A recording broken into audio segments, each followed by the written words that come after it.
Yes. Hello, my beautiful friends. What an amazing day it is. Welcome back. I hope your week is off to a tremendous start. You are accomplishing every single thing you set your mind to thus far. We've got some great business to attend to today. A couple of good stories that dropped, some from the weekend that are continuing to develop, including some new arrests. We've got several things to break down today. We're going to start off with, though, the Eric Swalwell freak show. It continues to get worse.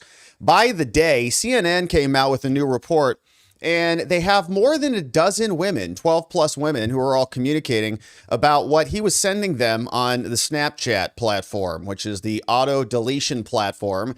And not really enticing, to say the least. So we'll go through and see what the latest is on that one. He's got criminal investigations that are brewing out of New York and elsewhere, and the witnesses continue to pile up. So we'll break that down, get some reaction on this. Nancy Mace is also reporting that she's got some new inside information about all of the other predators in Congress and how much money has been paid out by the American taxpayer to them, and to silence the claims that have been brought up surrounding their misbehavior and potential criminality that we'll get into. Then we've got some arrests that took place over the weekend. Kash Patel announced these, and 4 different charges from 4 different defendants that we have queued up here that came in the form of criminal complaints. Some of these out of New Jersey and elsewhere. We'll zoom in and see exactly what these are related to. But some of them voted in the 2020 election, and they shouldn't have done that because they were fraudulent votes. Some of them illegal aliens who voted in the election. They told us that never happens and never would happen. We'll, of course, take a look at the criminal complaints where they're alleging it absolutely happened. So we'll break that down. We also had some big news out of Florida.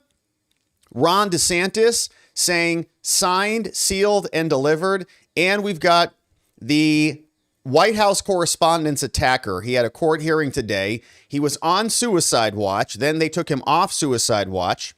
Then what happened is the judge apologized to him for his poor mistreatment, saying he's being treated worse than the J6ers. And if you spent any time at all covering the J6 cases, as we did here, I don't know how anybody could be treated worse than they were. So we've got a whole full docket queued up here today, and we're glad to be with you on this Monday.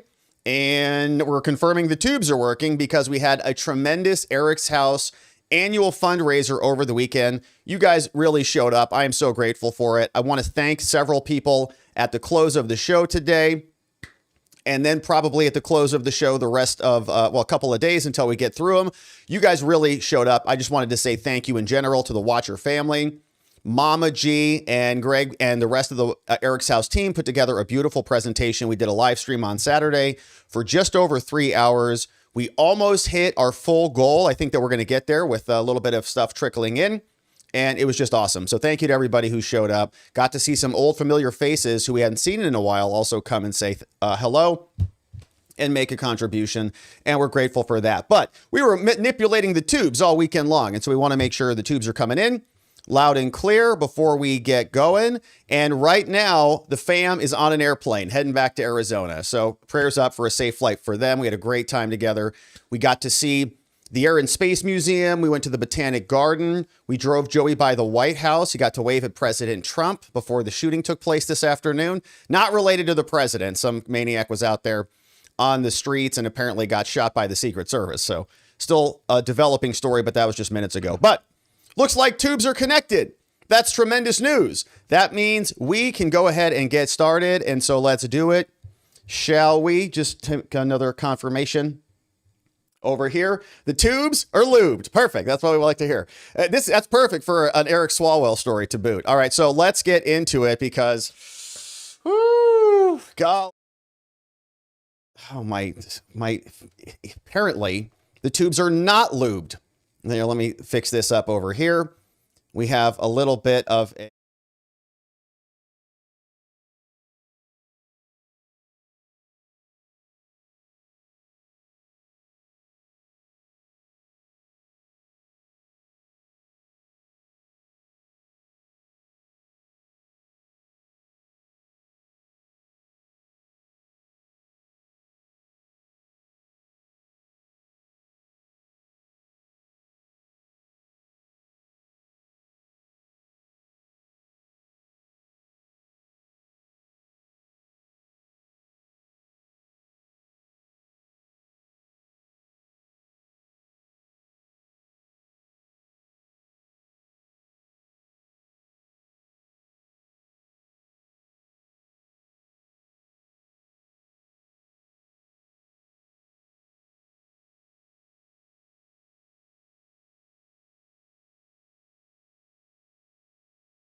This is what I'm talking about. Your boy has screwed it up. Let me fix this 1 second.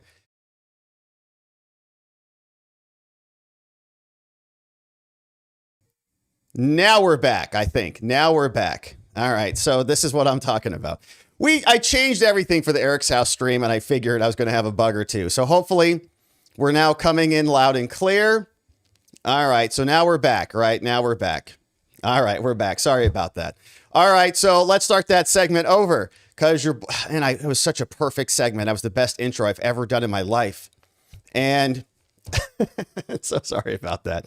All right, so sorry about that. I'll have to try that again. All right, so the Eric Swalwell freak show just gets worse by the day. We now have a dozen plus women who are coming out and saying that he was using Snapchat and some other debauchery to make them very, very uncomfortable. And this has been tucked behind a story that is for subscribers only on CNN so that you cannot read it if you're part of the public, because we know that Bang Bang Swalwell was a main leader in the Democratic Party. He ran for president. He was leading in the polls for California governor until this story broke out and they had to nix him right out of the running. But this story gets worse. Apparently, he was indicting himself on camera and then sending those indictment videos over to multiple women. And we've got the Congress who's now investigating this. We know he's under criminal investigation in 2 locations. And here's how the story goes. This was drafted by 4 people over at CNN who have been working on this for quite some time. A lot of this never reported before. And it gets worse. A 19-year-old LA restaurant hostess was stunned when she got a LinkedIn message from a congressman that she had interacted with very briefly as she escorted him and his party to a table, only telling him her first name. So stalker Eric Swalwell finds this waitress. A young congressional staffer said that Swalwell also sent her flirty messages on Snapchat after talking to her inside a Capitol Hill office and slipped his business card right into her back pocket. Another young woman who connected online with Swalwell about a policy issue said he repeatedly sent her suggestive messages, offered to fly her out to DC, and even wrote her a letter of recommendation despite never meeting her.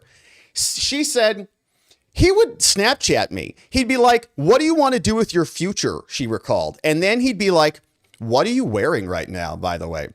More than a dozen women who spoke with CNN described interactions with Stinky Bang Bang Swalwell that made them uncomfortable over the last decade. And now the Democrats are all, "What are you talking about? We had no idea this was happening." From social media messages to in-person encounters to alleged attempts by the congressman to lure them to his hotel room. Some of them asked not to be named out of fear of retaliation. Not sure he's going to be able to retaliate against them now. He has no political capital at all, but they're not naming them. Now, their accounts, none of which have been previously reported, all of this is new as of being published today, add new depth to a portrait of troubling behavior of Swalwell. Dropped out of the governor's race, resigned from Congress, and apparently is still collecting his pension from Congress. They're going to have some additional benefits. They really take care of themselves. And there are other Congress people, I think Lauren Boebert and others, are going to try to remove any of those benefits from him. But he's also facing criminal investigations in New York and California for the R word. Now, none of the women who spoke to CNN described the assaults that occurred, but their accounts suggest that even as this rising star drew plaudits for connecting with young voters, where he was on social media, he advocated for women, said, "I'm a father, I have a daughter," blasted Trump for his allegations, which were all made up by that crazy lady who paints her trees blue called E. Jean Carroll, who met with George Conway and then got connected with Roberta Kaplan and then also hung out with Molly Jong-Fast and all of these Democrat extraordinary anti-Trump maniacs, in my opinion, helped collude her into this new criminal civil prosecution of the president, which the jury didn't even buy, by the way. Remember, the jury, that was a split verdict on that one. He was also using the same platforms to reach out to women and to pursue them. So his lawyer is named Sarah Azari. She said in a statement, "Swalwell Bang Bang categorically and unequivocally denies each and every allegation. And we deny the accounts of every woman who talked to you, all 12 of them. and that his communications with others were routine and professional. Let's see. She also confirmed that he did have consensual relationships outside his marriage. Okay, so the lawyer says, yeah, he's getting, a little handsy and a little outside of his marriage, but it's all consensual. Said he did have extramarital contact with women. He's not denying that, but that's very different than engaging in a non-consensual misconduct. Now, the night after CNN reporters outlined the women's accounts to Azari to get their comment without sharing any of their names, Swalwell, listen to this, personally sent Snapchat messages to 2 of the women. Okay, so his lawyer must be going crazy.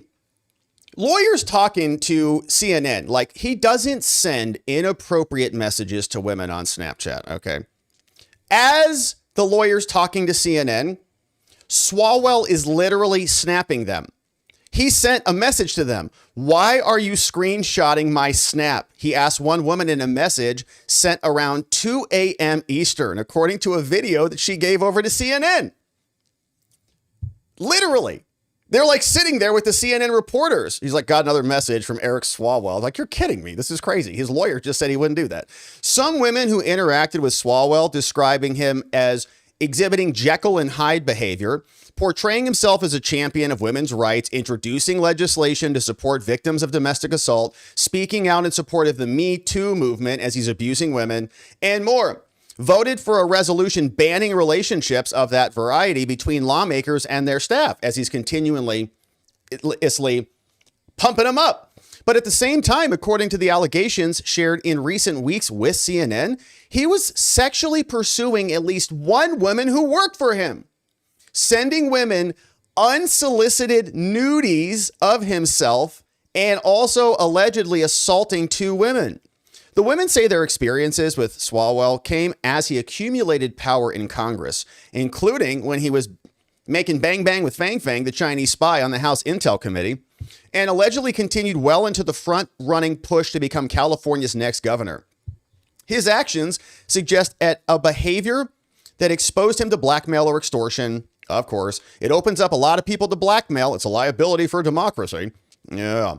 Now, from the earliest days, he was a Snapchat pioneer, and he sent some bad things, saying even his colleagues said, he's driven by ambition and talent, and sometimes he exhibits concerning behavior around women. Swalwell, born in Iowa, grew up in San Francisco, whatever. His talents were obvious in college, and he did, a bunch of other things. He wrote a poem called Hung Over from Burgundy. He published at a student literary magazine. It appears to allude to a chaotic hookup in the hotel room. We remember this weird poem. She chased and I ran. I chased and she ran, he wrote back in 2001. My anxious arm she bit. My scar is beautiful. While I screamed, she bent her lips to mine. Now, the lawyer said Swalwell categorically denies being crude towards women during his college years. And it's a metaphor for drinking, not sex, said the lawyer. This lawyer's having a hard time. Now, he transferred, blah, blah, blah. Now, Swalwell then won his congressional race. He defeated a 40-year incumbent, more than double his age. In 2016, he became one of the first lawmakers to join Snapchat, an app that disappears with their messages. Send it, it's gone. He was 35. He used the app himself instead of delegating it to a staffer, posted short videos almost every day. And he said, this is a great way to reach the community and reach the youth of America. Many others called him the Snapchat King of Congress. But when he wasn't using Snapchat to promote legislation, things got a little bit weird. Former congressional staffer said that Swalwell began sending her flirty messages on Snapchat after she met him in 2017. She was just a college intern. She said Swalwell first noticed her in the cloakroom of a Democratic caucus private meeting area adjacent for members and their staff. She was looking for a job, trying to network, so she thought, wow, this is exciting. The congressman is interested in me. But he soon made her uncomfortable. She said he was overly friendly with me, finding reasons to talk to me in a corner alone or touching my shoulder, hugging me a little bit too long. One time she said Swalwell wrote his personal cell number on the back of a business card and slid it into her back pocket. Her mother also confirmed in an interview that the woman had told her about the interactions back at the time to validate it. Swalwell never sent her overtly sexual content, although she said he sent her flirty messages and selfies, and they trailed off after she found another job, and he's, moved on. Now, another one called Heather Purcell said she met the congressman at a TV studio during the 2016 DNC. That was a big one. That's Hillary versus Trump. Purcell was in her 20s working at a political consulting firm, grew up in Swalwell's district. When she introduced herself to Bang Bang, she said, "He looked me up and down in a way that made me feel uneasy. Then touched her shoulder, wrote his personal email address on a business card and gave it to her. Then she got a new job on the Hill months later. She emailed Swalwell and he responded in part by sending her his personal phone number. She showed the emails to CNN. She said she never called him, didn't interact with him again. She said she felt a gut feeling that the power dynamic did not feel right to me. He was just trying to engage in a personal relationship. The whole thing should have been professional." Lawyer comes back, "Well, what do you say about this?" Well, so what if he touched her shoulder? That's routine. Everybody touches each other's shoulders. It's DC. Now, as to the Me Too movement, that started to heat up, and women were talking about getting harassed in the workplace. Swalwell championed himself as the champion of women. He tweeted, "Dems are cleaning house," when Al Franken resigned over that weird photo. He said, "The most important thing we can do is protect women at their workplace." By that summer, he was on CNN all over the place. Former LA model and entrepreneur called Lana Drews said at a news conference and a follow-up interview with CNN, in July 2018, after all of that nonsense, so in June 2018, Swalwell is out saying we have to protect women in the workplace. Another LA model called Lana, next month, July, says Swalwell drugged and AR'd her the very next month. Her attorneys have not publicly released any evidence to corroborate that. Again, they say he categorically denies it. Same month, Swalwell introduced a bill in Congress to force people charged or convicted of DV to give up firearms. November, he tweeted, "Support survivors, believe survivors, we are with you." Wonder if he believes them now. Answer, he doesn't. Also came out and attacked Brett Kavanaugh. He jumped into the presidential race, the Supreme Court justice who's on there who had to go through hell in order to get that position. Now, as Swalwell aimed for higher office, he continued to have troubling interactions with women. One woman said that she had a long-term professional connection with him, told CNN that around the time of his bid for president, he invited her to what she assumed was a work-related meeting at a hotel bar after a fundraiser. After the two spoke about work at the bar, while the woman was preparing to leave, she said Swalwell took her bag from her, prevented her from leaving, went into the hotel elevator. She followed him, telling her, "Return her belongings right now." And said Swalwell shocked her, said she assumed that he was trying to lure her into her hotel room, into his hotel room. When they reached his floor, she ripped her things from his hands and began to yell at him. She said, "How dare you disrespect me like that?" The woman remembered. When the elevator was closing, he stood there with a look of shock on his face. The woman also said she feared professional repercussions because of the encounter and said, "If it was anyone else, I'd be screaming and calling security, but this is someone I know professionally, and he's a congressman." Now, Ansari Azari calls this flat out false, not true. Presidential run fails, goes back to his districts, then begins interacting with junior staffers, just a predator going after all of them. Finds another one. She's 21 at the time. She described in detail to CNN and the San Francisco Chronicle about how Swalwell had non-consensual intercourse with her while she was heavily intoxicated and later AR'd her in a New York City hotel. Swalwell denies the allegations are now being investigated by Manhattan. Videos also surfaced online amid the escalating scandal that have added further scrutiny to this. A pair of videos circulated widely on the internet that shows Swalwell touching and kissing a young woman on a bed in a hotel room with somebody who looks a lot like Ruby Gallego next to him. Don't know if it's him or not. CNN analyzed metadata contained within the videos and geolocated them, revealing that they were shot in the early hours of July 13, 2021 at Cosmopolitan Hotel in Las Vegas during the same period that Swalwell and his campaign was spending money there. Campaign expenses also show several charges to Drizzly, an alcoholic delivery service, on July 21, and steakhouses in Las Vegas. Full context and origins of the video are not clear, though. One of the videos was first posted by Martin Shkreli, a former pharmaceutical executive who was condemned for hiking the cost of HIV drugs. He went to prison for securities fraud. Another one, the lawyer said, "We refuse to dignify that video." She said Swalwell never used Drizzly while in Las Vegas. "We used it to send gifts to donors and other people, not Swalwell getting hammered." Now, Swalwell's troubling interactions with young women continued in recent years, according to accounts. Two women who were quoted in a previous story said that Swalwell began sending them messages on Snapchat after connecting with them in 21, including send them sexually explicit messages and unsolicited nude photos and videos of himself. So the old P's of the D's. Ugh. Definitely don't want that randomly showing up on your inbox. Swalwell's Johnson. Another woman told CNN she received sexually tinged messages and videos. The congressman first messaged her on Twitter to talk about her work experience. Over the course of several months, Swalwell would message her when he visited her city and asked that she come to his hotel. She interpreted as a proposition. He said, "I can help you with your career." Yeah, just like Harvey Weinstein, remember? She shared screen grabs of her conversations. In two videos Swalwell recorded and sent to her, he's fully clothed and posing for the camera. She said, "I tried to pivot it into a professional conversation, but he didn't want that. I didn't want to be propositioned by a married congresswoman." Good for her. For a former staffer who worked for another member of Congress in a different state, flirty messages with Swalwell developed into a consensual relationship. The woman who met Swalwell in 20 said he started sending her messages on Snapchat after she learned and left her job. She had two consensual intercourse multiple times in hotels. They sent each other explicit videos and photos, including Swalwell sending her nude photos of himself and videos of himself indicting himself.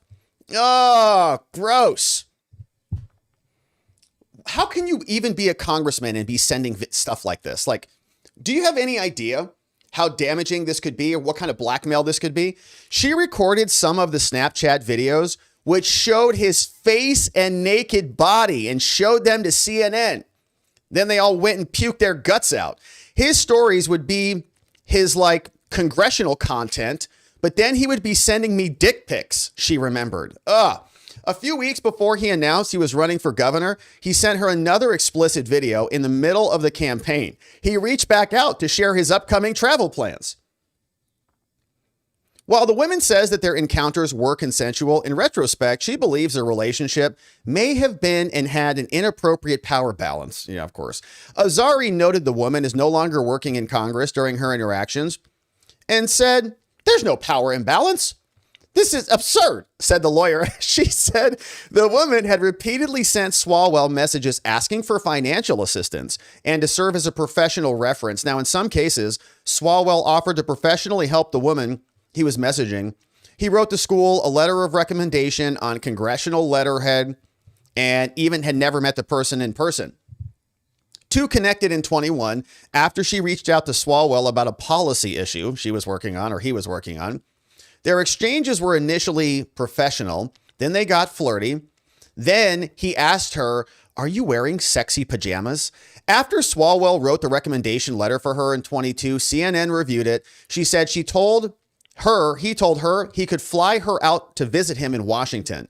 He never was direct and explicit, but it was like, "Hey, come, let's have fun." Wink, wink. After that, she stopped communicating with him. Azari, the lawyer, said Swalwell has authored hundreds of letters over more than 20 years. There's nothing inappropriate there. Other women describe receiving messages in much the same way, from restaurant workers who served him to a woman who stopped to say hello. Sanam Vivasanya, a DC real estate agent, said she met Swalwell in 21 after going up to introduce herself when she saw him walking in the city. The two began exchanging flirty messages over Instagram and text, which she provided to CNN. October 21, she said, she was sharing a late night Uber with Swalwell and a friend in San Francisco when Swalwell asked her to come back to his hotel room. She later confronted him in a text message that she shared with CNN saying, "You made me feel really uncomfortable." He disputed her recollection, saying, well, that's not what happened.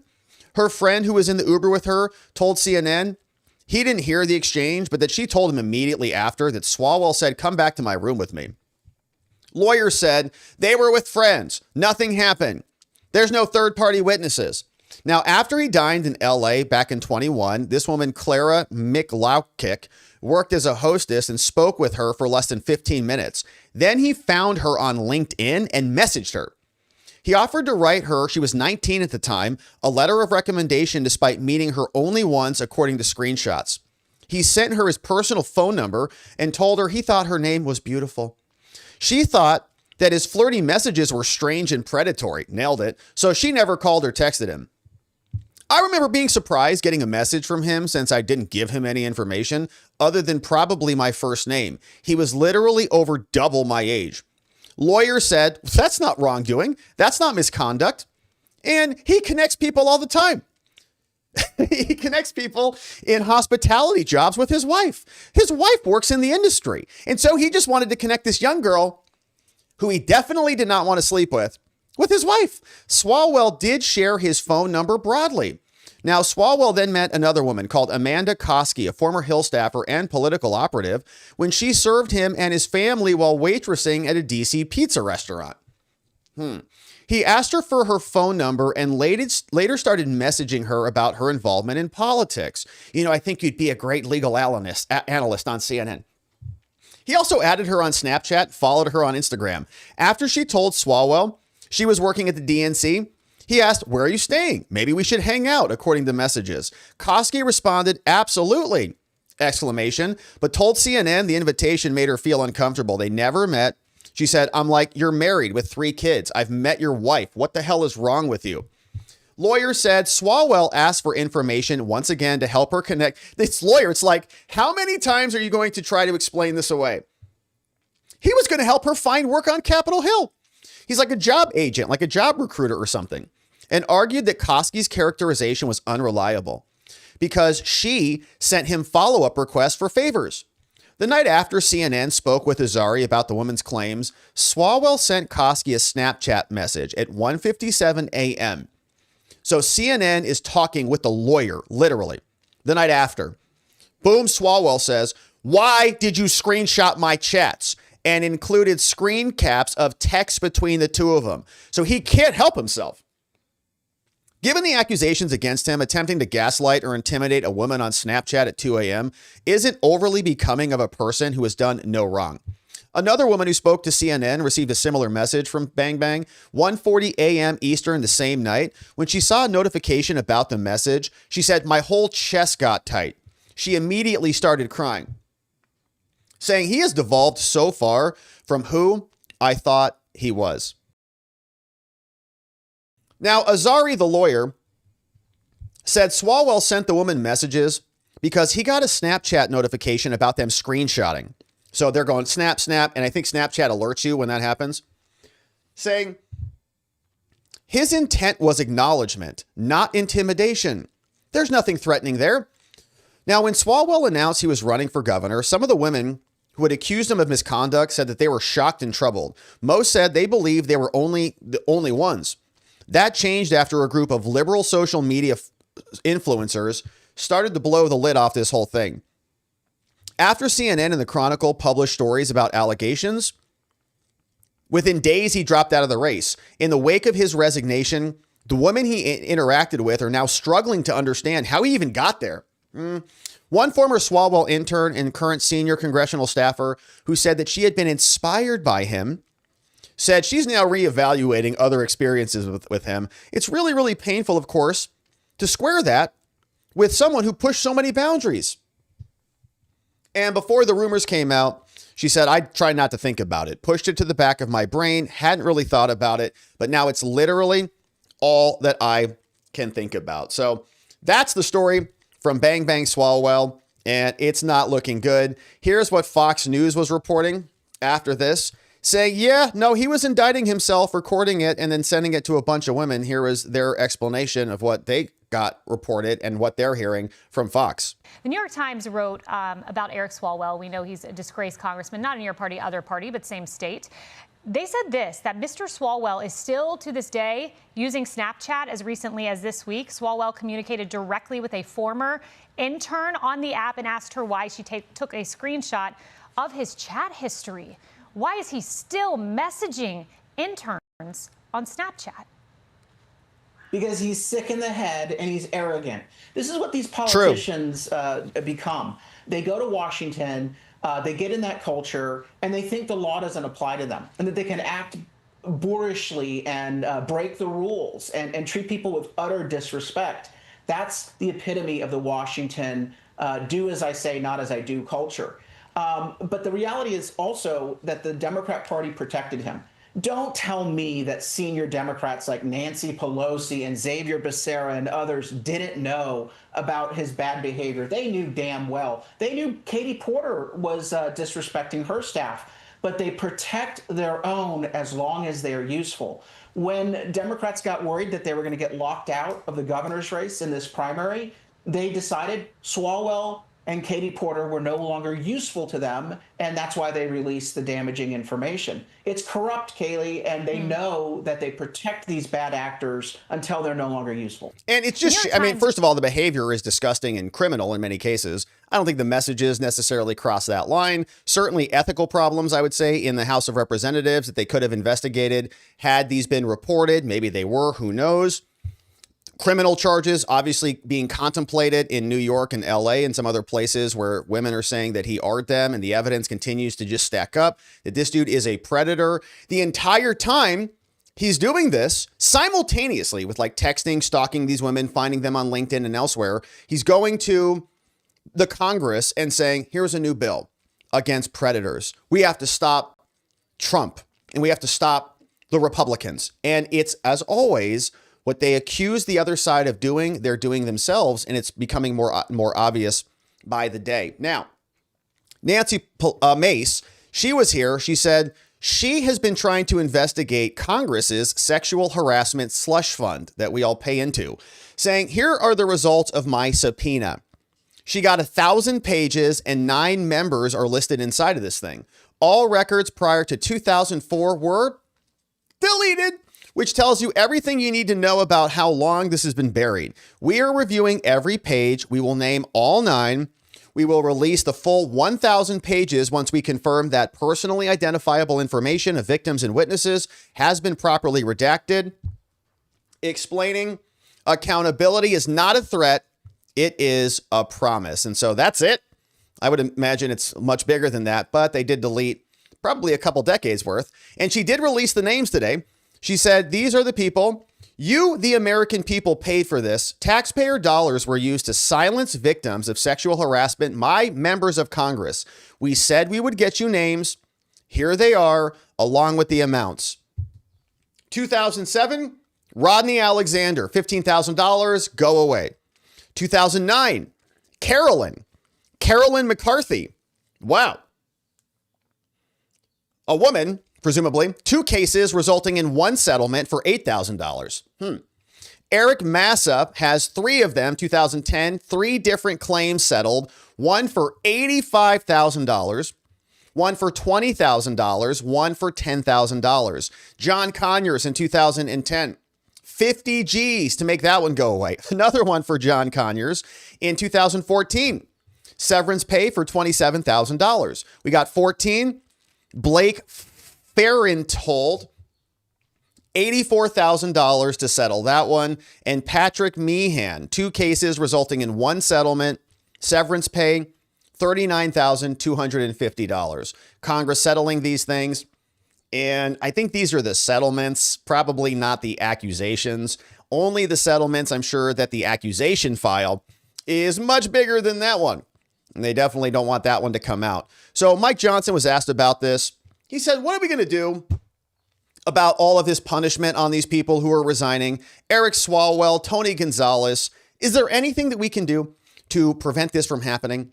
and to stop paying out and to stop having sexual predators just run rampant all over Congress. Here's Mike Johnson from today, courtesy of C-SPAN. Obviously, there have been 2 members who have resigned over the last 24 hours because of alleged impropriety with staffers.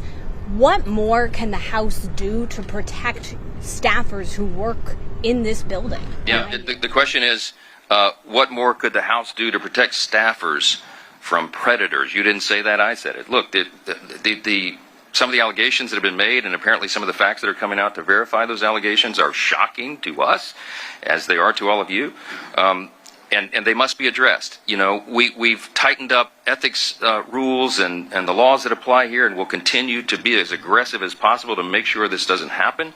We will bring exact punishment upon those who violate that sacred obligation they have to be a good steward and a boss over their staffs, and to not use that position for that kind of terrible activity. I don't know what else to say about it other than it's detestable. I'm very grateful that Representative Swalwell decided to resign quickly.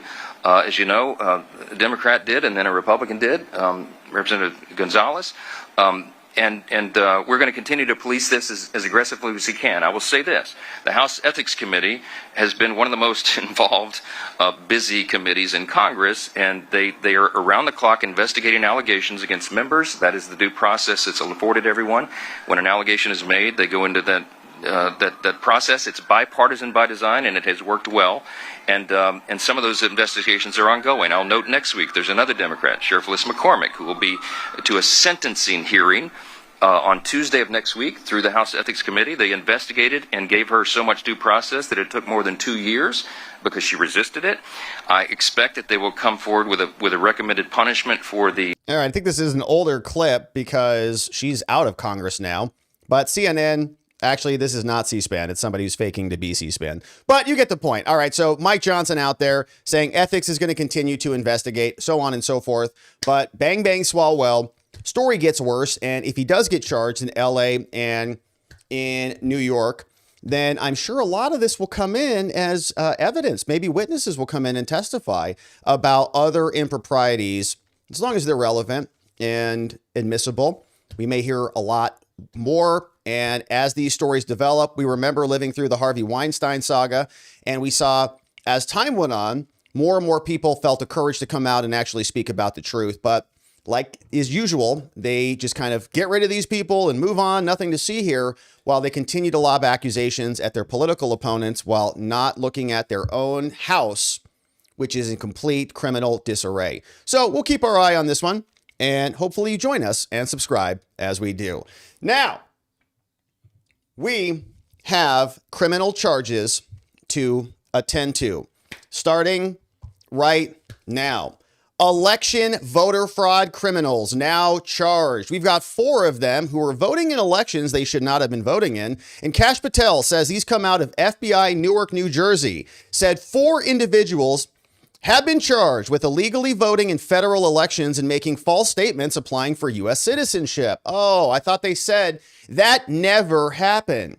The individuals are all non-citizens. How could they vote in federal elections? I thought, where's everybody on the left who says this is impossible? They did vote in elections, including 2020, 2022, and 2024. Amazing. More to come. Thank you to our investigators and partners for their great work in the case, tagging Todd Blanche, the new acting Attorney General for the DOJ. Now, there was a full press release here. I do have the indictments queued up. Here are the names of the 4 people. We've got 4 resident aliens in New Jersey charged in 4 separate criminal complaints in connection with illegally voting and making false statements while applying for citizenship. We've got this guy, his name is David Nawili, 73, Jacinth Exum, 70, of Bergen County, Aiden Choresh, 43, of Monmouth, and Abin Hanadine Vig, 33, non-citizens. They all registered to vote. And we've got a bunch of statements here from the U.S. attorneys. Shout out. They do their jobs and are investigating these. And we've now got the criminal complaints queued up here. They're very similar since they're a very similar set of charges, but I'll show you the highlights of each. In the District of New Jersey, we see that our red pen is beautifully coming up right here. It's a little bit thick for our liking, a little too much girth there for us. But here is United States of America versus David Nwili, charging that back on May 15th, 2025, so date 1, November 5th, 2024, date number 2, we've got 2 violations of U.S. code that they'll articulate for us. Coming through the U.S. attorney saying we've got count 1, voting by an alien in a federal election. Impossible. CNN said that never happens. On or about November 5th, 2024, the defendant, an alien, knowing that he was not a citizen, voted in an election for the president. Wow. Count 2, false statements when he was trying to get naturalized and lied on his naturalization form, the form N-400, also in violation of the law. Now, in each one of these complaints that we're about to go through, most of this section here is boilerplate. So we'll read it the first time and then skip over it on the following 3. A U.S. citizen was a native of the United States, a person naturalized, or a person who derives citizenship from their parents.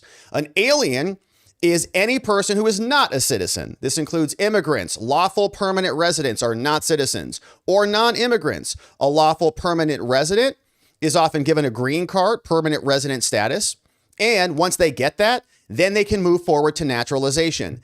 In order to vote in New Jersey, you have to attest that you are a citizen, not an LPR, not a green card holder, or something else that is not a citizen.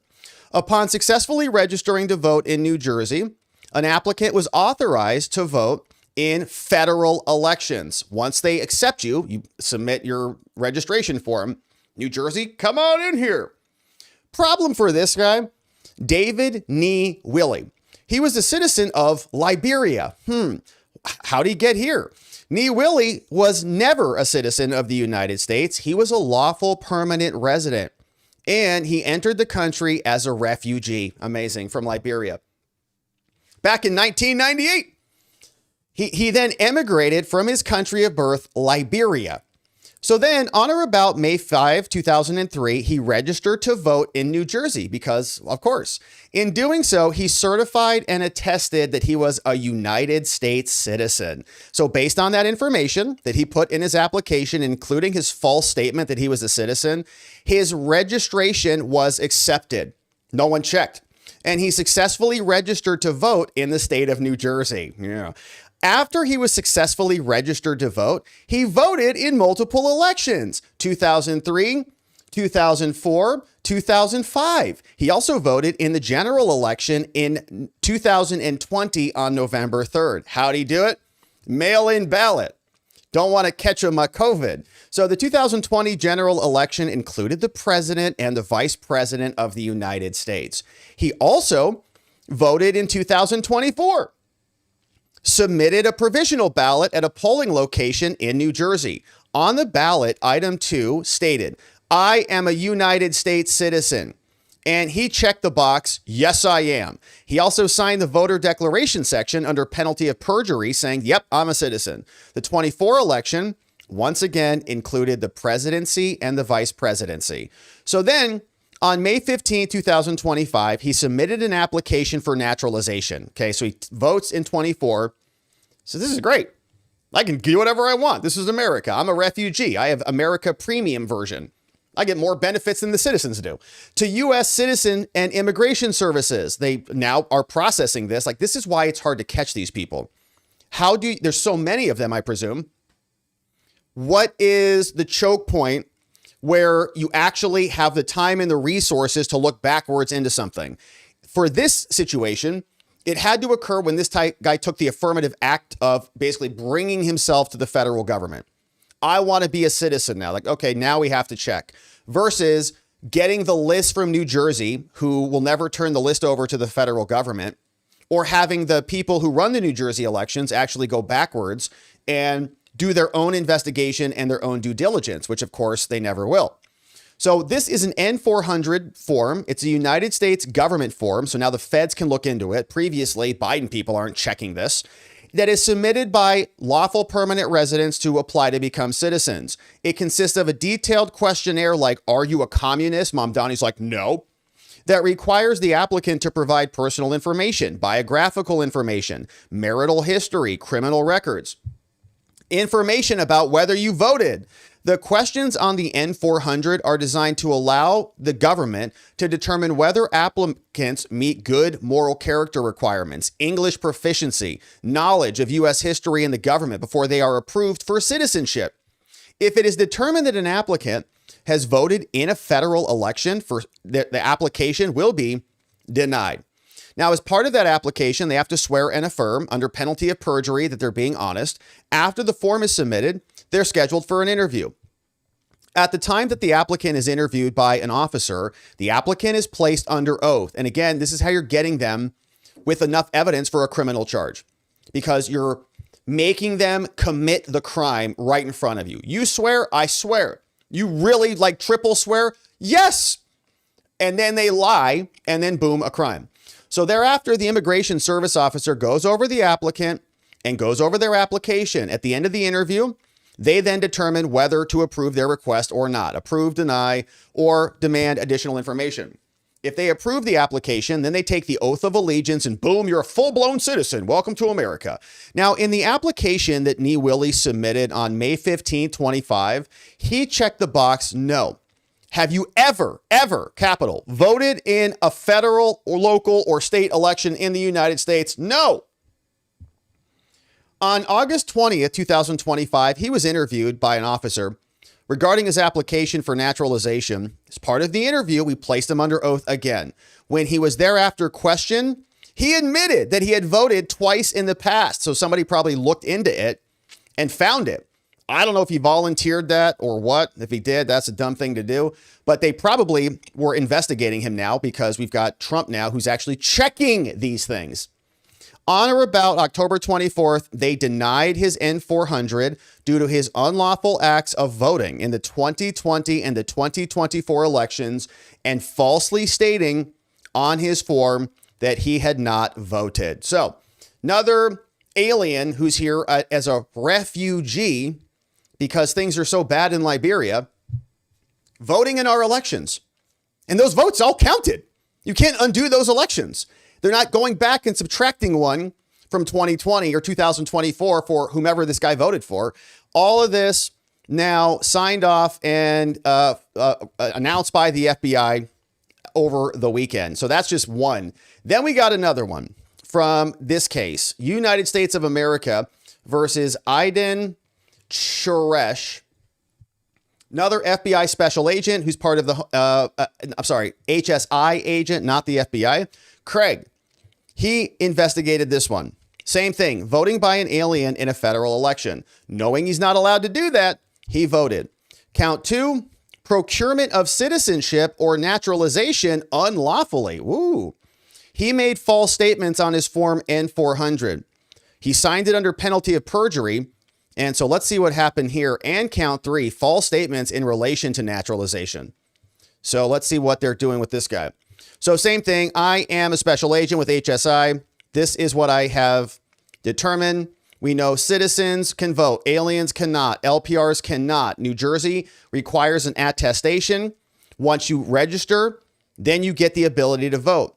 Now, Suresh, he's from a different country. Suresh was a lawful permanent resident living in New Jersey. He entered under a B2 visa in September 2015 after he came from Israel. We don't see that one much, but that country got a B2 visa. He comes in May 2021. Suresh registered to vote in New Jersey. He certified and attested that he was a U.S. citizen. Based on that info in his application, including the false statement that he is a citizen, his application was accepted. New Jersey didn't check, didn't care to check. So a visa holder comes in and registers, no problem. Then in January 2022, he again registered to vote in New Jersey, fills out the form. Yes, I'm a citizen. Leave me alone. After he was successfully registered to vote, Suresh voted in the 2022 election, which was for a member of the House of Representatives, a federal election.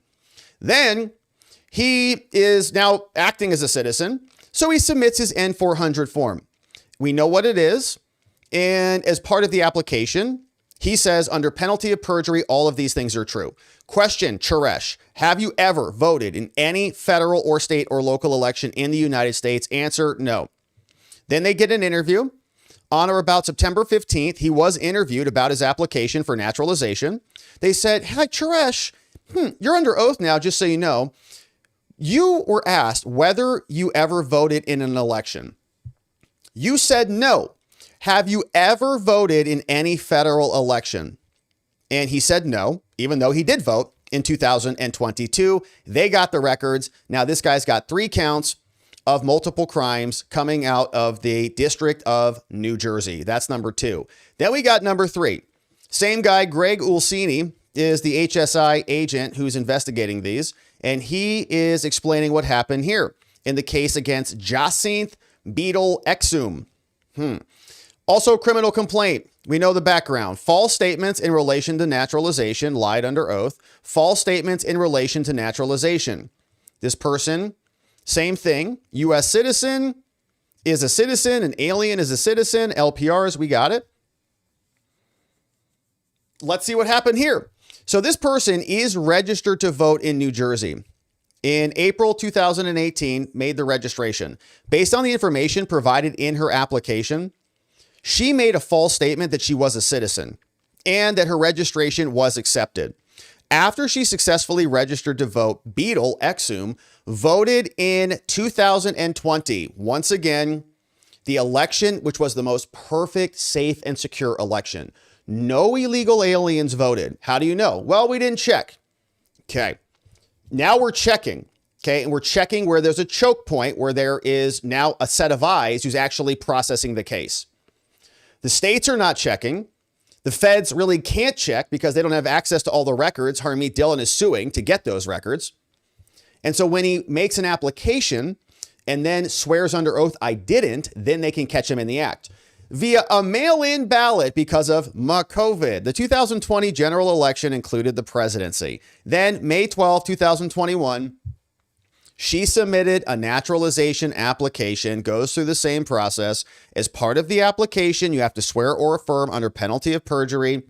She's placed under oath. They ask her some questions. They said, hey, Beadle Exum, have you ever voted in a federal election? She said, no. Then on April 8, 2022, she was interviewed. At the start of the interview, once again, placed under oath. When she was thereafter questioned, did you ever vote in an election? She said, no, of course not. And she did. Then in August, our system is just so cooked. Beadle Exum became a naturalized citizen. So she's a citizen now. A status which would not have been granted had she answered truthfully concerning whether she had ever voted in a federal election. So hopefully this is also the beginning of a denaturalization process, but they're just catching it. So she lies, votes in a presidential election. I wonder for whom she voted. Do you think she voted for Trump, the anti-illegal immigration candidate? Probably not. And they just waver on through. April 2022, who's the president? Who's running Homeland? Oh, it's Alejandro Mayorkas. Yeah, come on in. You're an American citizen because you have this piece of paper, even though you're a liar and you lied on your naturalization form. Welcome to the country. It's insane. And that type of behavior, who did that at Homeland? Who was the person who worked on the naturalization form? Who did the interviews back then and just said, let her through? They should all be investigated. If they're still there at Homeland, they should all be fired because they're obviously doing a terrible job. Like you couldn't go check on that. All the Biden people. So now somebody's looking at it and just, I can't even explain. It takes a lot of effort to bring a criminal case against anybody. Think about prosecutors and how many cases they can handle. And how many prosecutors we have at the DOJ. They have to handle, and Homeland and all these other places. They have to handle, maybe 80 to 120 felonies, like a good lawyer. Felonies are complicated cases. So how many lawyers are over there? How many of these can they investigate or actually prosecute? Then think about all the FBI agents or Homeland agents. It is such a tall order that they know that you're kind of lost in the madness. As long as you can get past the post, you're good. As long as you can carry the big screen TV out the door, no one's going to come chasing out after you or follow up on it. So it's just a numbers game. And we got 4 of them. But this is, I'm sure, an order of magnitude bigger than anything that we're seeing in these criminal complaints. Now, here's the last one. This person is this person from Abhin Dandan Vig. Let's see where he's from. So same thing here. Similar thing. Procured citizenship and naturalization unlawfully. So we're presuming he's a citizen. Same special agent. Thank you to Craig. This guy's doing hero's work. Saying the same things. Citizens vote, aliens don't, LPRs don't. Once you register in New Jersey, they don't give a crap. In fact, we covered this last week. They want to give illegal aliens literally grants, scholarships, in-state tuition to a level that they will not give to other citizens from America. You can go to Texas, from Texas to New Jersey to go to school there. No scholarships for you. But if you're an illegal alien who breaks into the country from El Salvador, whatever you need. Welcome to New Jersey. This person registered to vote. Let's take a look at what happened here. Vig was a lawful permanent resident, not a citizen, entered in under an F-43 classification after immigrating from India. Incredible. Then he registered to vote. January 2016, big election coming up, as you know, Hillary versus Trump. So based on information that he provided, including that he was a statement that he was a citizen, his application to register to vote was accepted. New Jersey didn't give a crap, allowed him in. He was successfully registered to vote in New Jersey. After that, he voted in person back during 2016, Trump versus Hillary. I wonder who he voted for. The general election included the office of the presidency. Then same thing, 2020, voted again via a mail-in ballot. Do you think they're going to go back and subtract those votes from 2020? Answer, no. The 2020 general election included Trump versus Biden.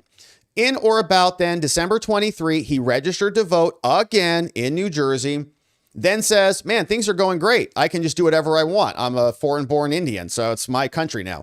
March 13, 2024, he submitted an online application for naturalization. N-400 form, can't lie on it. As part of that, you swear under penalty of perjury that you're not a liar. Of course, he did lie. In the application that he submitted, he checked the no box in response to the question, have you ever voted in our elections? He said no. Answer was clearly yes. He's a liar. And amazing. So that's 4 people. And this is now being investigated courtesy of Homeland Security investigations. And think about the scale of this. How much work was it for Craig to draft all of these indictments, do all of these investigations? How many people do you need to actually go through the list of millions, like literally millions? Just think about it's millions and millions, tens of millions of illegal aliens who are registering to vote, and these not illegal aliens who are just legally here as refugees and immigrants and visa holders or whatever, all filling out it's like an impossible task, which is why they just say, oh, there's no evidence of widespread voter fraud, because you're not checking it, because it's impossible to check it all. It's just simple math and resources. So it's disgusting. Very happy to start with 4 of them. So every time you hear somebody say illegal aliens don't vote in elections, well, illegal aliens do. We've seen them charged, and also non-citizens. So they don't even have to be illegal aliens. They can be refugees on visas, people who are actually following the law, then break the law and vote in elections. And I would presume that they did not vote for Trump because Trump is an immigration hardliner and they don't like that. So very curious. Now, with all this election stuff happening, Ron DeSantis came out. We've got the great redistricting battle that's occurring across the country. And over the weekend, he said, actually today, he said, signed, sealed, and delivered. Signed, Ron DeSantis. So read it and weep, Democrats. Here's what Just the News says about what happened. Florida congressional map makers now approved the new maps. The map largely limits Democrat-leaning districts in Orlando and in a series of urban areas on the southwest coast. It's expected to face legal challenges, Politico says. The votes on Wednesday send the bill to the desk of Governor DeSantis. I guess this was last week, so this is what he signed today. The vote sent it to him. He pushed the legislature to advance the redraw in response to Virginia, and boom, signed. So new maps, courtesy of Ron DeSantis, here today. And it's just going to continue to be a gerrymandering fight to the death in this upcoming election. Ron DeSantis delivering in response to Virginia's insane 10-to-1 gerrymander. And Florida has actually become more Republican. So this makes sense. Virginia is not even remotely resembling what the state is. It's a 50-50 state. It was 6-5. They made it 10-1 because they don't give a crap about dispossessing their fellow countrymen, or in this case, statesmen, out of the electoral process, while they turn around and lecture us constantly about the democracy that they are fighting for. Now, fraud is everywhere. So we've got voting fraud, we've got gerrymandering fraud, and we've got billions and billions of fraud siphoned off by illegal and legal refugees and illegal aliens. Here was what the National Fraud Enforcement Division from the DOJ had to say about the robbing of the American people, and that the country's purse must end. We cannot afford to just hand out benefits to the entire planet.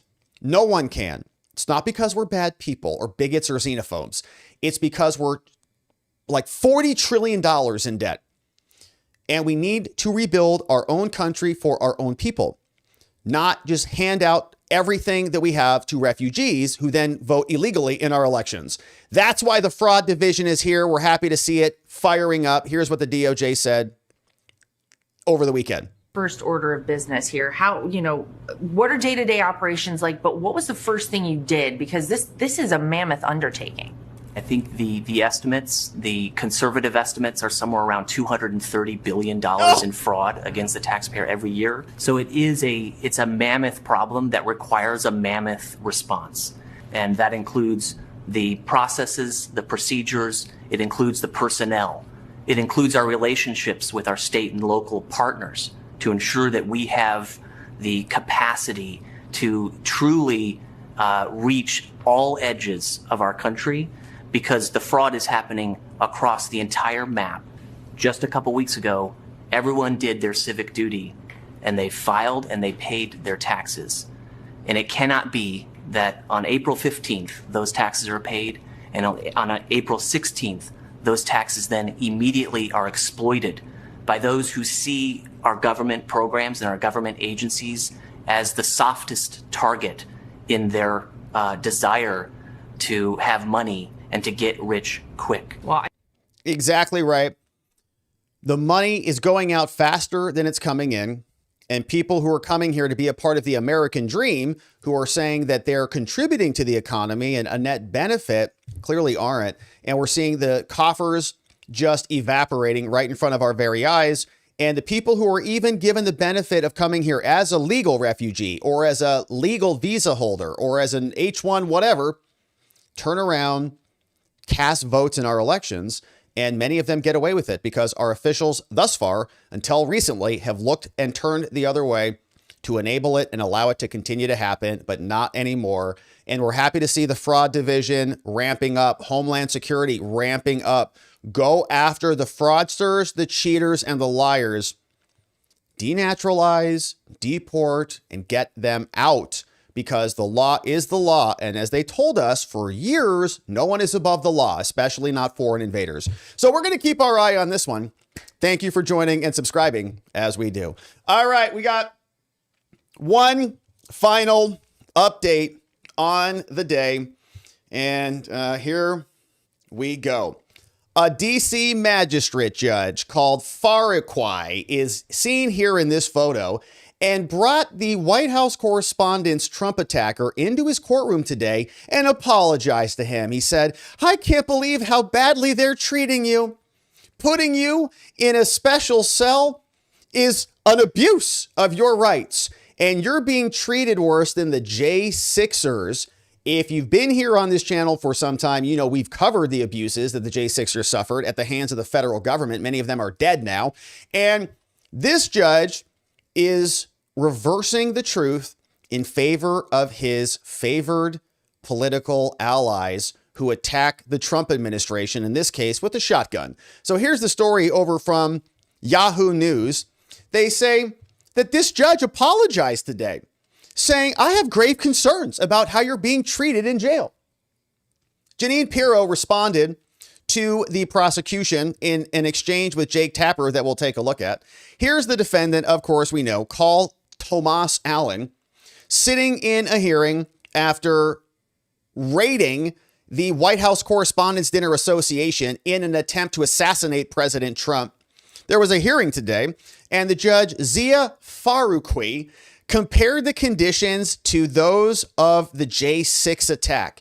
He said, even the J6ers were treated better than you. According to court documents, he was put in solitary confinement. I have the documents queued up. And he was removed from suicide watch. So this entire hearing was completely unnecessary. But the judge wanted to just dig into it and make his point because he is a partisan magistrate judge. And that means that he's not an official U.S. Senate confirmed judge. He's a magistrate judge. So he is appointed by other judges in D.C. So they have these little round tables. They say we need kind of like junior, like intern type judges. And so they just brought him up. So he's not removed by impeachment. The other judges would have to say, we don't like him as a staffing type of judge. But the judge said, I can't believe you're put on suicide watch, and apologized to him, saying it was the court's job to make sure you're treated fairly. And I'm going to do that. And he ordered another update from the jail officials tomorrow in the morning, giving this guy all of the benefits that were never afforded to the J6ers, who were treated in the most horrendous conditions, having their homes raided, having people die by suicide, having miscarriages and all sorts of horrific things. They didn't give a crap. This is the judge right here. Very fitting. So he is now in court. We got the updates courtesy of Kyle Cheney over from Politico. He said, happening now, Judge Faruqi says he's concerned about the way the D.C. jail has treated Cole Allen, putting him in extremely restrictive suicide watch, despite a medical assessment saying it was not necessary. And this whole hearing was not necessary. Let me just show you the timeline here. So over the weekend, we had a couple of updates. This is from Pacer, the official court talk docket on the federal system. On 5/2, that was Saturday, he was placed on suicide watch before this, and his defense team filed an emergency motion to remove the suicide status by Cole Thomas Allen. So on Saturday, they say, we got to get him off suicide watch. It's like brutal for him. Then on Sunday, they submitted a motion to vacate. They said, oh, actually, we want to withdraw our motion to remove suicide status, and we want to vacate the hearing. We want to vacate the emergency motion to remove all of this because he's not on suicide watch anymore. Then the judge came out and said, nope, I want to have a hearing anyways. So this, he says, your motion to vacate. So the defense files a motion, right? They say, help us. Then they say, actually, we're good. We don't need any help. He says, yes, you do. I can't wait to help you. Your defense motion to vacate your original request is denied. The court has grave concerns about the defendant's seemingly unprompted solitary confinement for days and overall conditions of confinement. And as such, the parties and the Department of Corrections, you shall appear in my courtroom at noon today to explain yourselves and explain the conditions of confinement. See how that works? He, on his own, even though the defense is not requesting it anymore because everything's good, says it's not good. And I can't wait to scream at the defense and bring this dude in and apologize to him on the record. That's who we're dealing with in Washington, D.C. It's insane. So here's what he said originally. This is the original motion saying, help us, judge, please help. They say he was placed on suicide watch, and this is a violation of his due process rights. So we ask you to remove him from suicide precautions. He was arrested. This is from the defense. on April 25, 2026, charged by criminal complaint, came to this court for his initial appearance and booked into jail. During his intake, a member of the DOC intake team who assessed him said, "We did not note any suicide risk factors. Other than the fact that he was on a literal suicide mission." Did you forget that? When he wrote an entire manifesto saying, "I don't think I'm going to make it out of here. I'm going to die. So goodbye, everybody, because I'm going to be shot if the Secret Service is competent." Turns out they couldn't hit him.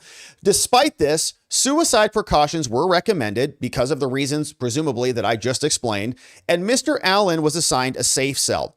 And here's what goes on in the DC jail.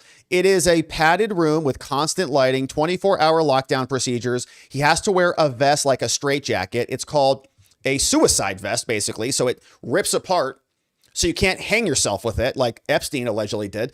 Be strip searched upon entry and exit, not leave the cell except for legal and medical visits. The cell disallows access to like a jail tablet or a telephone. So Allen was advised he would be housed in a safe cell because he had never been arrested or spent time in jail. Defense framing.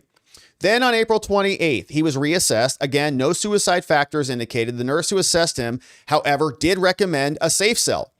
This time on suicide watch, which is even more stringent. No dim lights, no personal items, no tablets, no cell phones were permitted. But for legal visits and other things, he could have people.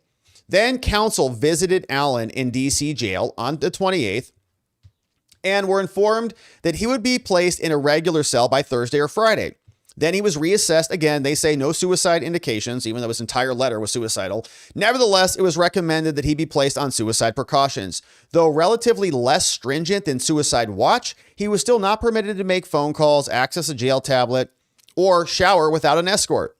Then we visited on May 1. That morning, he was reassessed. The nurse recommended no longer be on suicide watch or precautions. At the time of his legal visit, however, he was still there on suicide precautions. After the visit, counsel then attempted to confirm with counsel that he would be removed and would give him a tablet, commissary, and other resources. And we haven't received a response yet. So therefore, we're racing in here, Judge. Help us. They said they're going to take him off, but we haven't gotten confirmation of it. And they give us some case law and some background. They say, they even admit here, counsel, the defense team, have not seen and therefore do not argue that there is expressed intent to punish him, right? They're not trying to target him and make his life hell. They're just being cautious so that he doesn't Epstein himself. Nevertheless, his placement on suicide amounts to punishment. And he's exhibited no indications of suicidality. The entire crime was a suicide mission. He wrote it in his manifesto.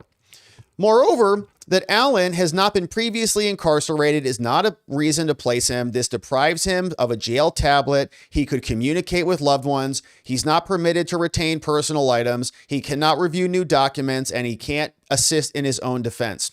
Then he strip search. He wears a padded vest while inside. These conditions are restrictive. And so all of this is unnecessary. And so we need a hearing on this so you can consider it.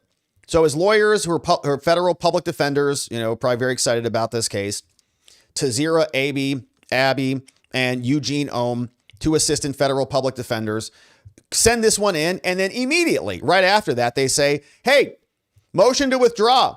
We withdraw this motion. Okay, we were making a big deal out of nothing. Everything's fine. He, since filing the motion, undersigned counsel have learned he's no longer on suicide status at all. And so our request is now moot. And so even the defense says, we now respectfully request the court cancel the meeting and vacate the hearing set for today. Both the defense and the prosecutors agree. We don't need to do this. Judge says, oh, yes, we do, because I'd like to talk to him and apologize to him. And so here's what happened at the hearing, courtesy of Kyle Cheney. He says Tony Towns is the general counsel for the DC jail. He says Allen's placement was based on an ongoing psychiatric evaluation since his manifesto said he was literally on a suicide mission. The judge then compares Allen to the J6 defendants. He says, pardons may erase convictions, but they do not erase history. This is Judge Faruqi right here. They don't erase convictions. I've never had a J6 defendant put in 5-point restraints or in a safe cell. says Allen is being treated differently than anyone I've ever observed. He says terrorists and gang members and others charged with political violence haven't been treated as restrictively as him. He says limits are being, the DC jail guy says, limits are being decided by medical staff. Okay, we're talking to this dude. We made these. It's not a political attack. Relax, psycho judge. Then he hammers on J6. He just goes off. He says, I spent 4 years watching what I would say seems to be analogous conduct. You think what happened on J6 was analogous? Which J6er ran into the building with a shotgun and fired it at a federal agent? Can you name one? Oh, you can't. Yeah, so it's not very analogous, is it at all? They were charged with throwing water bottles, not coming in there with knives and guns and weapons. The weapons were flags with pointy ends. The weapons were water bottles hitting, bouncing off somebody's head. People allegedly trying to harm elected officials based on their political beliefs. Yeah. Did they write suicidal manifestos that they were going to murder Nancy Pelosi or whatever they allege? No, they didn't. The way that things are playing out for Allen is vastly different. So prosecutor Jocelyn Ballantyne, who is very interesting here because she prosecuted a bunch of the J6ers. We covered a lot of her work here. She's still at the DOJ, even though she prosecuted a bunch of J6ers in a horrific fashion, in my opinion.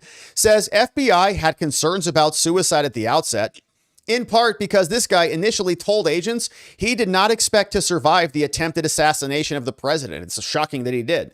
Faruqi says that his interpretation is that Allen expected to be shot, not to take his own life, which I think is a distinction without a difference, right? His actions are going to lead to his death, and he doesn't care about his death. So he's willing to die for his cause, and death is not foreign to him. But he says, then the judge, Faruqi, apologizes to Allen. I'm so sorry for this, Cole. It's the court's job when recommending detention to ensure it's done in a responsible way and safe way. And he doesn't think this is what happened here. He says he's alarmed by your harsh treatment, and it appeared far harsher than what the J6 defendants who had their houses raided. Many died by suicide. Many others died on that day. Also accused of politically motivated violence that threatened officials once it was faced. And so literally apologizes to the Trump would-be assassin in just a disgusting display of a DC magistrate judge. Now, here's the minute entry saying the defendant was present in the courtroom. Final adjudication is due to the court by 9 a.m. tomorrow. Order forthcoming. He remains held on bond, and he's very sorry for this treatment. So here's what Fox News was reporting about this. And presumably they had a reporter in the courtroom as well as this whole thing went down, courtesy of them. Judge Zia Faruqi apologized to suspect Cole Allen for the treatment he's received so far while he's been behind bars. He's been put on suicide watch by the Department of Corrections, and the judge was asking why. An attorney for the government said that he was suicide watch because he told FBI agents the night of the White House Correspondents' Dinner attack that he didn't expect to survive, and his language suggested that he really was not expecting to survive his trip to Washington, D.C. and the ultimate incident where he allegedly showed up with a weapon to try and assassinate President Trump. He's been charged with that crime, but the judge very concerned about his constitutional rights, saying the defendant has requested a Bible, has requested meetings with his legal team, and that has not been allowed. He's been put in restrictive 24-hour lockup with no windows in a padded room without an opportunity to get out for recreation. And so the judge making it clear to the Department of Corrections that he wants answers by tomorrow morning about exactly what the housing determination will be made for the suspect in this case, out of grave concern about his constitutional rights, and that apology issued near the end of the hearing. And so quite a moment just moments ago in federal court. Bottom line, the Department of Corrections said they wanted to make sure that he survived, that this is a high-profile case, and all involved acknowledged it is a high-profile case. But again, the judge concerned about the treatment he's gotten since he was arrested after the White House Correspondents' Dinner shooting incident. Sandra, back to you. A lot of people might be shocked by that. The judge apologized to this guy who's a killer, who, if he had gotten another couple yards, would have sprayed the whole audience in the Correspondence Center. I mean, would have just sprayed him and killed God knows how many, and then would have marched up and taken a shot over the whole audience at the president. And we're apologizing to this guy? I don't get that. Well, he's a decent He's more concerned about his constitutional rights in some cases than others. Constitutional rights? Well, all right. Yeah, no, it's the judge. It's probably politically aligned with the guy and maybe has some other things in common with him. So they are giving each other the benefit of the doubt, whereas the J6ers were insurgents and insurrectionists, and they were wanting to murder all of Congress, even though they came in with no guns. This guy came in with 2 guns and multiple rounds and multiple knives and wrote an entire manifesto with the intention of killing the president. So maybe the judge will release him and give him his guns back and order him to go to the White House. We'll see. So here was more from Judge Jeanine Pirro from over the weekend. She sat down with Jake Tapper, laid out what this prosecution will look like moving forward. I want to ask you this, with all due respect. You were a guest at the dinner. Yes. And potentially, God forbid, a target, right? You're in the administration. Right. Has it been suggested to you at any point by anyone that maybe you need to recuse yourself because you were both a witness and a potential target? Absolutely not. I mean, there is no way. I mean, that would be like telling witnesses that, you can't testify at the trial because you were there. The truth is that there were 2,500 of us who were there, and my ability to prosecute this case has nothing to do with my being there. Okay. Let's talk about, because you said that the president was the target. Yes. And let me just state, before I ask these 2 questions, yes, I am not questioning that President Trump was the target. But I hope not. No, I'm not. Because he clearly was. I'm not. But as an evidentiary matter, it seems like the defense is going to challenge that. Of course they will. So I want to ask you about that. The defense says that the manifesto was vague about who specifically the target was. Cole Allen is being charged with attempting to assassinate the president.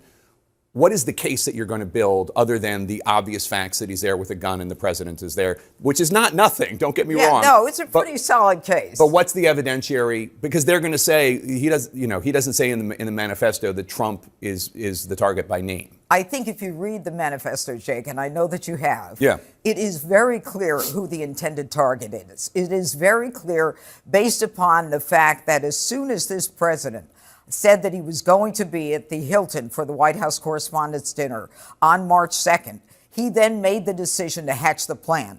We have a lot of evidence that indicates his intent and the fact that everything that he did thereafter, whether it was, following what the president was doing, where he was going to the day of the event at the hotel, tracking on his phone.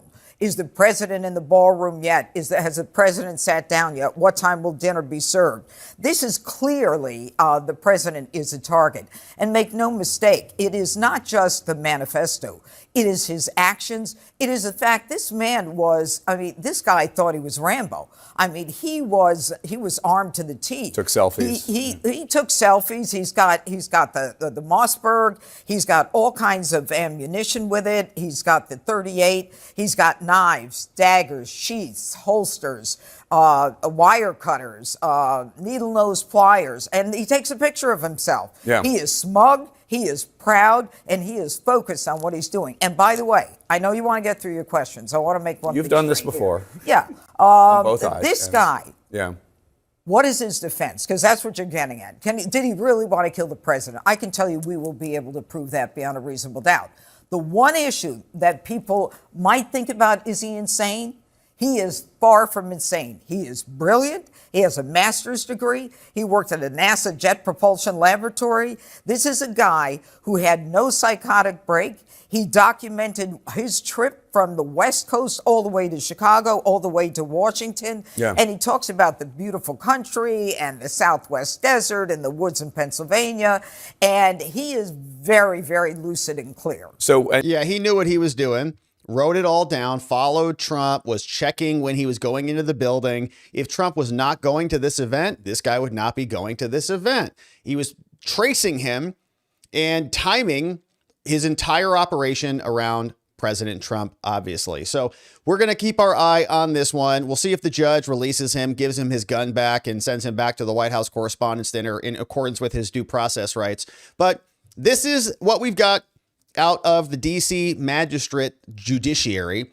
And the other judges who make the roundtables to pick these judges picked him because he represents their ideologies and their interests, and apologizes to Trump would-be assassins while still having meltdowns over the J6ers who did not bring shotguns into the building and fire them at federal agents. They could have, if they wanted to actually conduct an insurrection and take over the building, they could have come prepared. They didn't. It was a protest until they got shot in the face by Capitol Hill police officers up on the upper terrace, blasting their cheeks wide open with projectiles. So we'll keep our eye on this judge in this case. You can see it's going to be a doozy based on what we're seeing thus far. Hopefully you subscribe and join us as we do.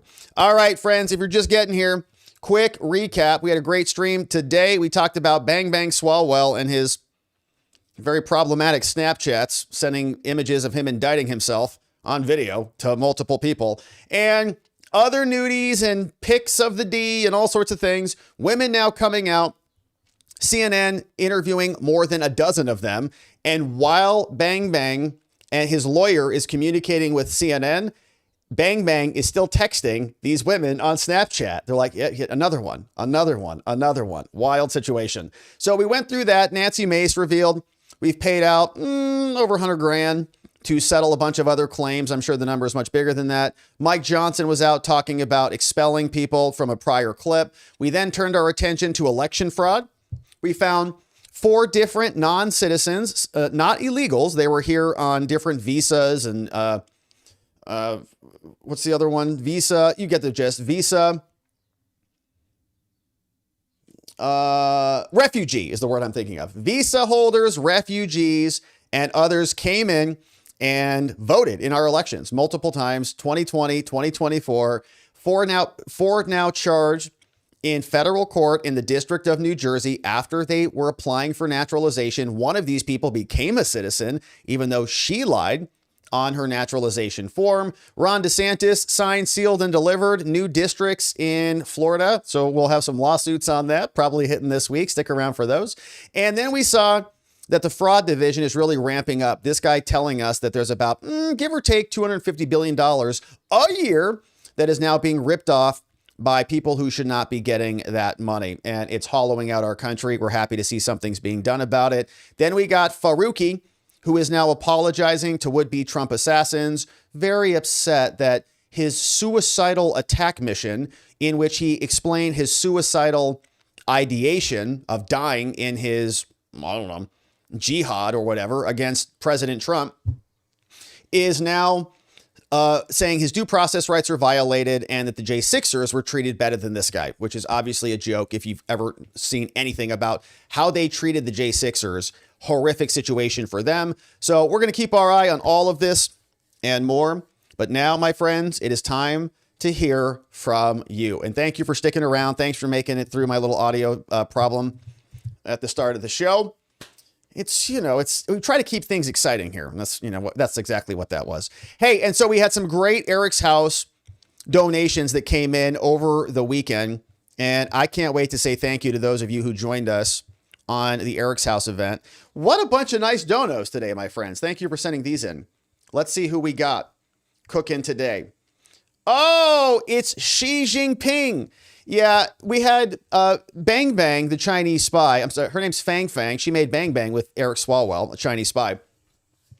After that experience, she had to go back to China. She's now a rice farmer just south of Shanghai, because once you have a little Swalwell, you got to just leave the country. They said, I can't do this anymore. They said, you're done. Thank you for sacrificing for your country. We'll never ask anything of you again. You can retire now. That's so funny. Xi catfished Eric Swalwell. Eric is so fat. Don't you love Fang Fang anymore, Eric? Nice to see you. Xi Jinping. Hey, what's going on? Rick D. Hey, per WUSA 9, Secret Service have shot someone near the White House. I did see that. Yeah, that was breaking as we were sitting down. And I don't think there was any real clarity on what went down. but let me see if they posted anything about this. Yeah, White House on lockdown 2 hours ago. And it's amazing. We literally just drove by the White House. Joey wanted to see it on the way to the airport. And that kind of looks like an AI video to me for whatever reason. Yeah, I think it is AI. Create your own with Grok. Don't think that's even real. All right, so yeah, there was a lockdown. We literally drove by it. And as soon as we drove by it, I think it went on. There was a shooting. Joey wanted to see it on the way to the airport. And so we drove by. I said, get your camera ready. We turned. There it is. It's really hard to get up there, actually. It's very far away.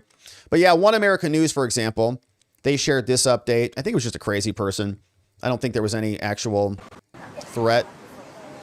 That's not even close to the White House.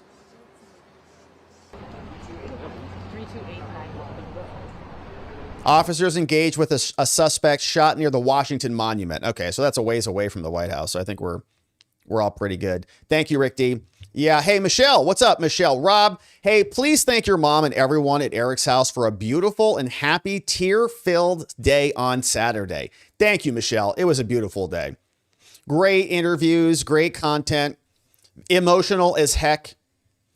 It's good to get off the camera. You're like, damn, this is heavy, man. Hey, I am really glad I joined and hear such beautiful and inspiring messages. Man, thank you, Michelle. Michelle, thank you for being there the whole time. Thanks for saying hello in the chat. We had a bunch of Watcher fams and friends in the chat, and it was great to see even some old face, some familiar faces who we hadn't heard from in a while came back over and said hello. So, Michelle, thank you so much. Really great to have you. You rock. We love Michelle. Hey, Severus, Swalwell should have his salary docked post-resignation.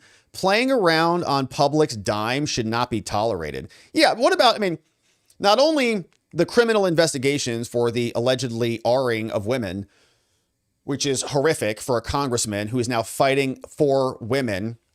Anyways, what about all the campaign fraud?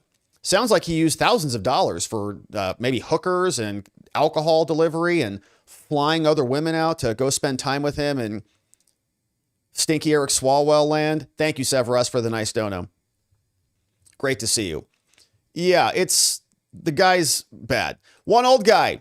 Hey, thank you for these two nice donos. One old guy says, HRES 1100, introduced by Representative Nancy Mace in March 26, aimed to force the House Ethics Committee to publicly release records regarding misconduct allegations against members, specifically focusing on harassment and unwelcome advances. So that's interesting. So even just allegations, right? She got some records and they were all settlements, but allegations are all still buried under seal. You really can't see any of those things. I'm sure that file is a lot bigger than the settlements.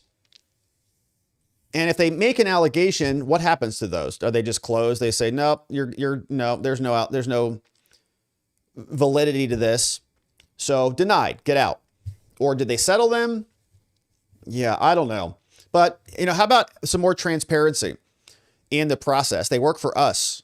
They don't work for themselves, unless you're Eric Swalwell. Says what is truly sick about him is that if you recall on 3/4/26, the House voted 357 to 65 to refer HRES 1100 to the House Ethics Committee, a move widely viewed as a way to table or bury the resolution, preventing a direct vote on its passage. Yeah, why would they ever want accountability for themselves? They don't. They just want more ability to pretend like they care about accountability and transparency and just don't do it. Same thing with like stocks and insider trading or FISA, right? They always, no, we believe in the Constitution until, we're in power and then all of a sudden we want it. So yeah, it's one old guy. Thank you for the dono. We appreciate that.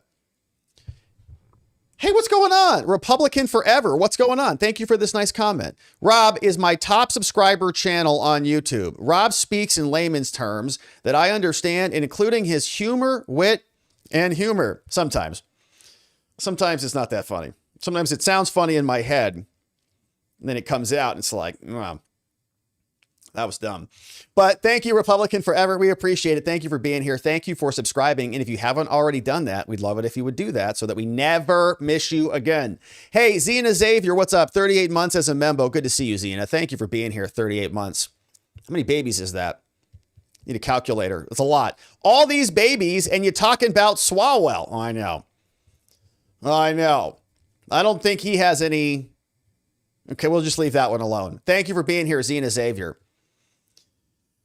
His indictment videos and indicting himself. It's gross. Hey, one old guy. If Swalwell goes to jail, he may have 2 possible nicknames.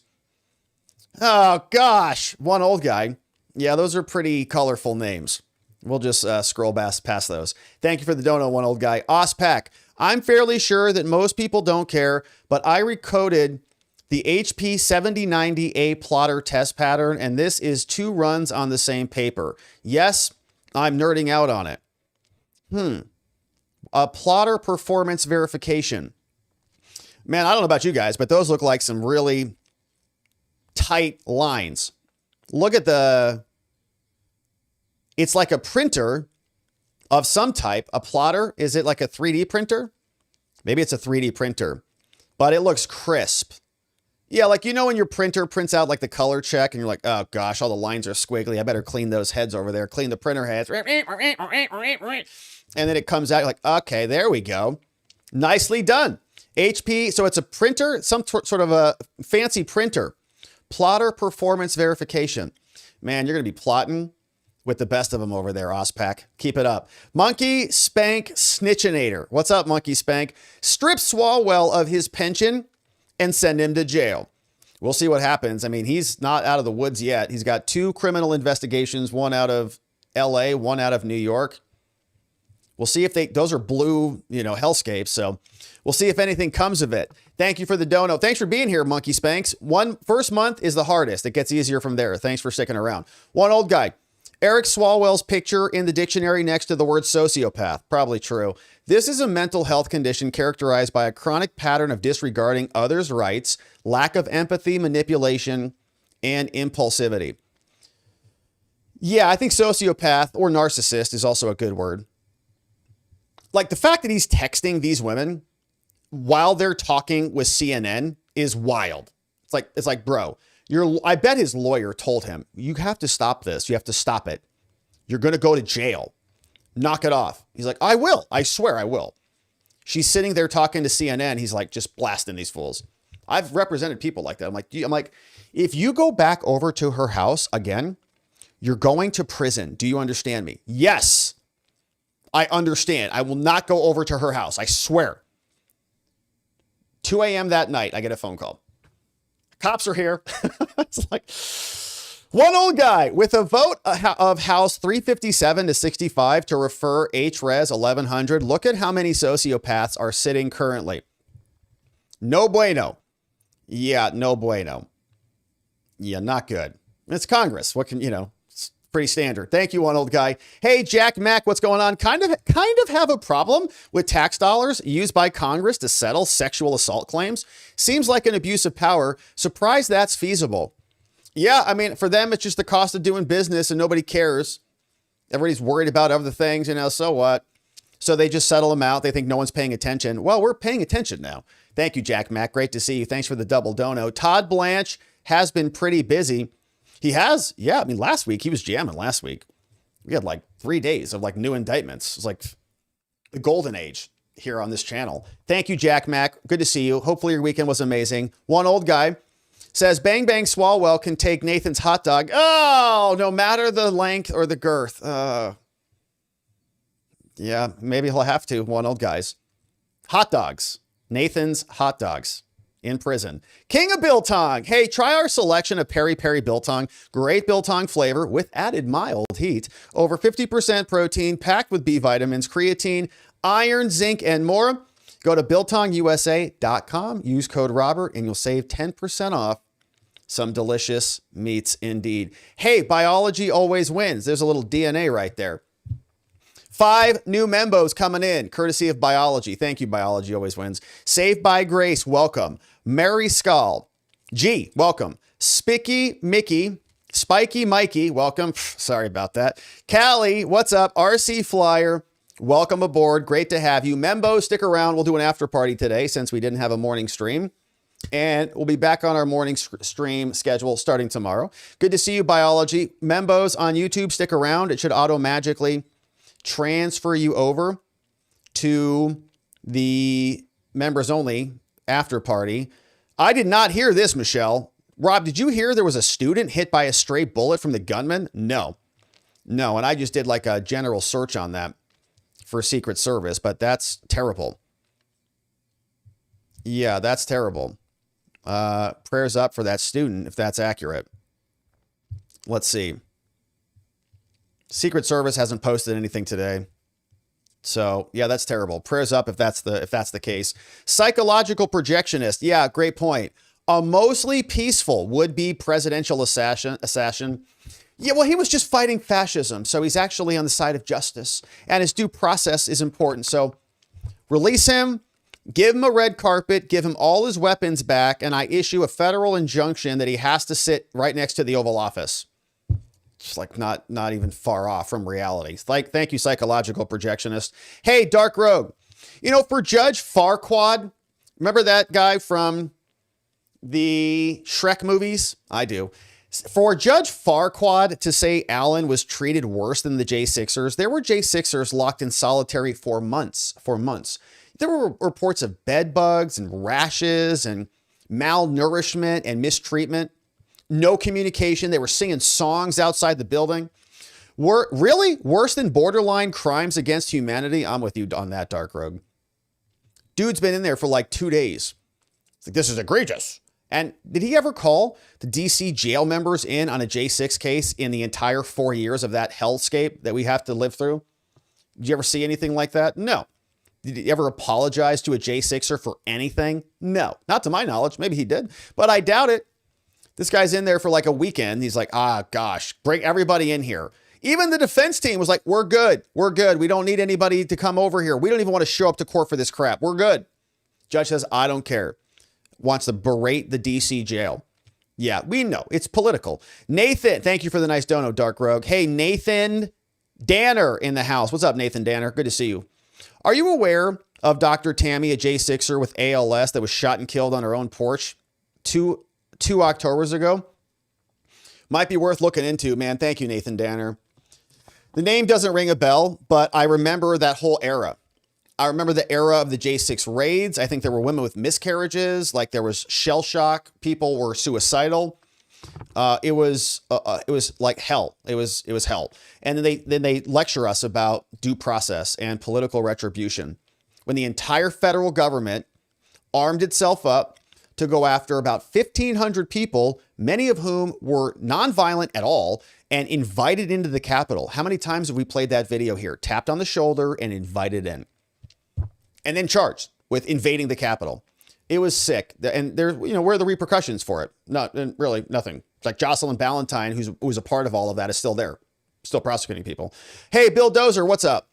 Thank you, Nathan, for the comment. Bill Dozer, shout out to our Bill Dozer friends. Thanks for rating the stream. Hopefully you enjoyed the show. Thank you, Bill, for sending them our way. Hey, Mike Vrabel's love child, welcome.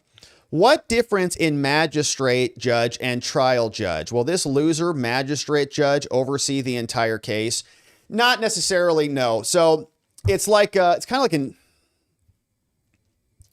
it's just a lower level judge. So like a U.S. federal judge, like if the case goes to a trial, it's going to go up to the main presiding judge over the case, which I don't know who that is exactly.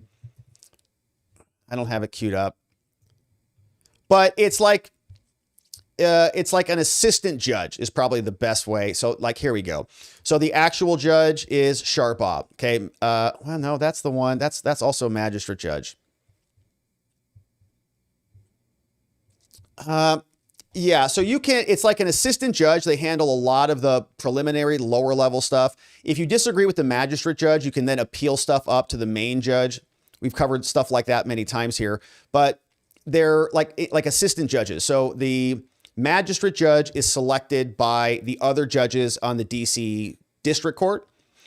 Those actual U.S. federal judges are presidentially appointed and then Senate confirmed. These other judges are not.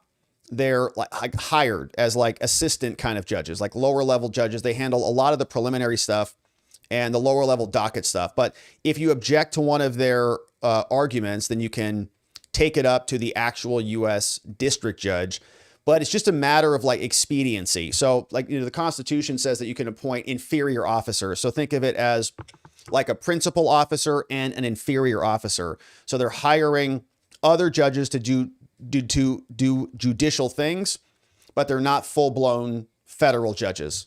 Great question. One old guy. The DC judge Fairy Queen apologizes. What a wuss. It's true. It's true. Thank you, one old guy. Hey, Marty. What's up, Marty? Thank you for bringing in fun lovin'. Timmy, great comment. I swear we are in another dimension. It's true. It's true. You're apologizing to would-be assassins. Pretty amazing. Mountain Goddess, thank you for the nice one, says, are you aware of Hakeem Jeffries' uncle called Leonard Jeffries being one of the leaders of the Nation of Islam with Louis Farrakhan? No. Leonard Jeffries is Hakeem's uncle? Perfect. Look it up. Many of these light-skinned black judges with bow ties are also members. I have heard of the Nation of Islam. Yeah, and they do the bow tie thing. I have seen a lot of that. And I know Louis Farrakhan, right? I've seen him with the bow tie a lot. But no, I did not know that there was a Hakeem Jeffries connection. That's interesting. Very interesting. Mountain Goddess. Yeah, that's making me think back to some other Hakeem Jeffries clips. Yeah, he doesn't wear the bow tie though, does he? Mountain Goddess, thank you for the nice dono. No, I was not aware of that. I will have to look that one up, no doubt. Thank you again. Hey, one old guy. Judge Fairy Queen apologizes to Colin Allen, saying, Colin, you're my hero. Thank you, one old guy. Rob, denaturalization's coming soon. Yeah, they are. They're actually doing it. Yeah, they're actually knocking it down. We've seen a couple of those proceed. Dog Digger, what's up? Donut Mind Me. Shout out to our amazing mods over on the Rumble. Great to have you. Hey, Mountain Goddess, right there, seen there is this cat. It's the best way to pick up a cat. Yeah, here you go.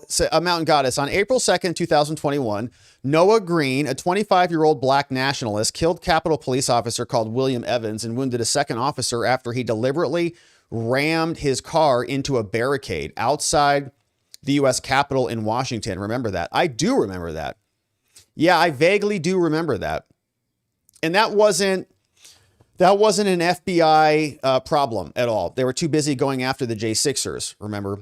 So, and I think we were doing a compare and contrast on that. Like, that was an actual attack on a Capitol Police officer, whereas the J6ers were not actually doing that.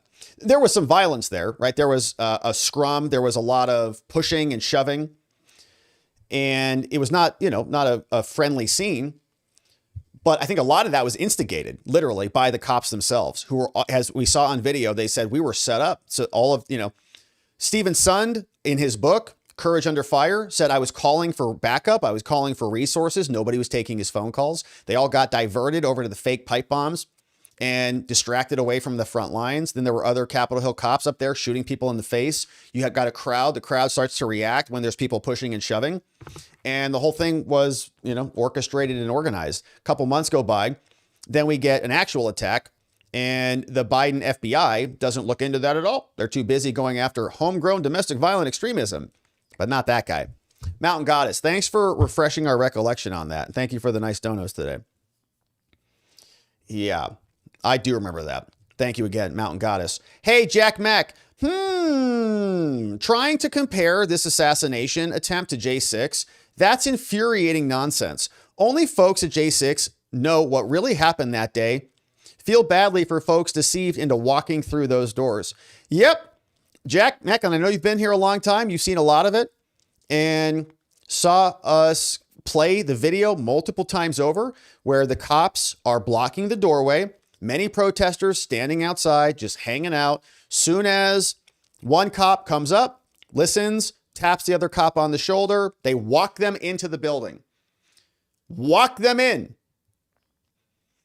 And then they all get charged with parading in the Capitol. They would have stood outside if the cop would have just stood there, but they didn't. They all got charged for insurrecting the Capitol. It was a sick, sick moment, and it's on video. Hard to find that video now. Well, we have it saved somewhere. Jack Mack, thank you for that. Rick D shared the Secret Service briefing, and thank you for that, Rick D. Secret Service briefing on the shooting. Thank you, Rick D. We'll have to take a look at that one. Rob, okay, we just saw a headline that someone broke into the White House with a rifle. Oh my goodness. Wonder what Swalwell did. Thank you, Rob. Wonder what Swalwell did to Fang Fang. Maybe we need to apologize to her for the sick trick we played on the Chinese spy. You almost feel bad for her. Yeah. I mean, we don't have a lot of empathy for Chinese spies, but for what she did for her country, she's like a real Chinese patriot for having to make bang bang with Fang Fang. It's like, wow. She's, pretty courageous woman. Lenny Malley. Thank you, Lenny. Don't do it for me. Like, share, and subscribe. Please and thank you. God bless you all. Thank you, Lenny Malley.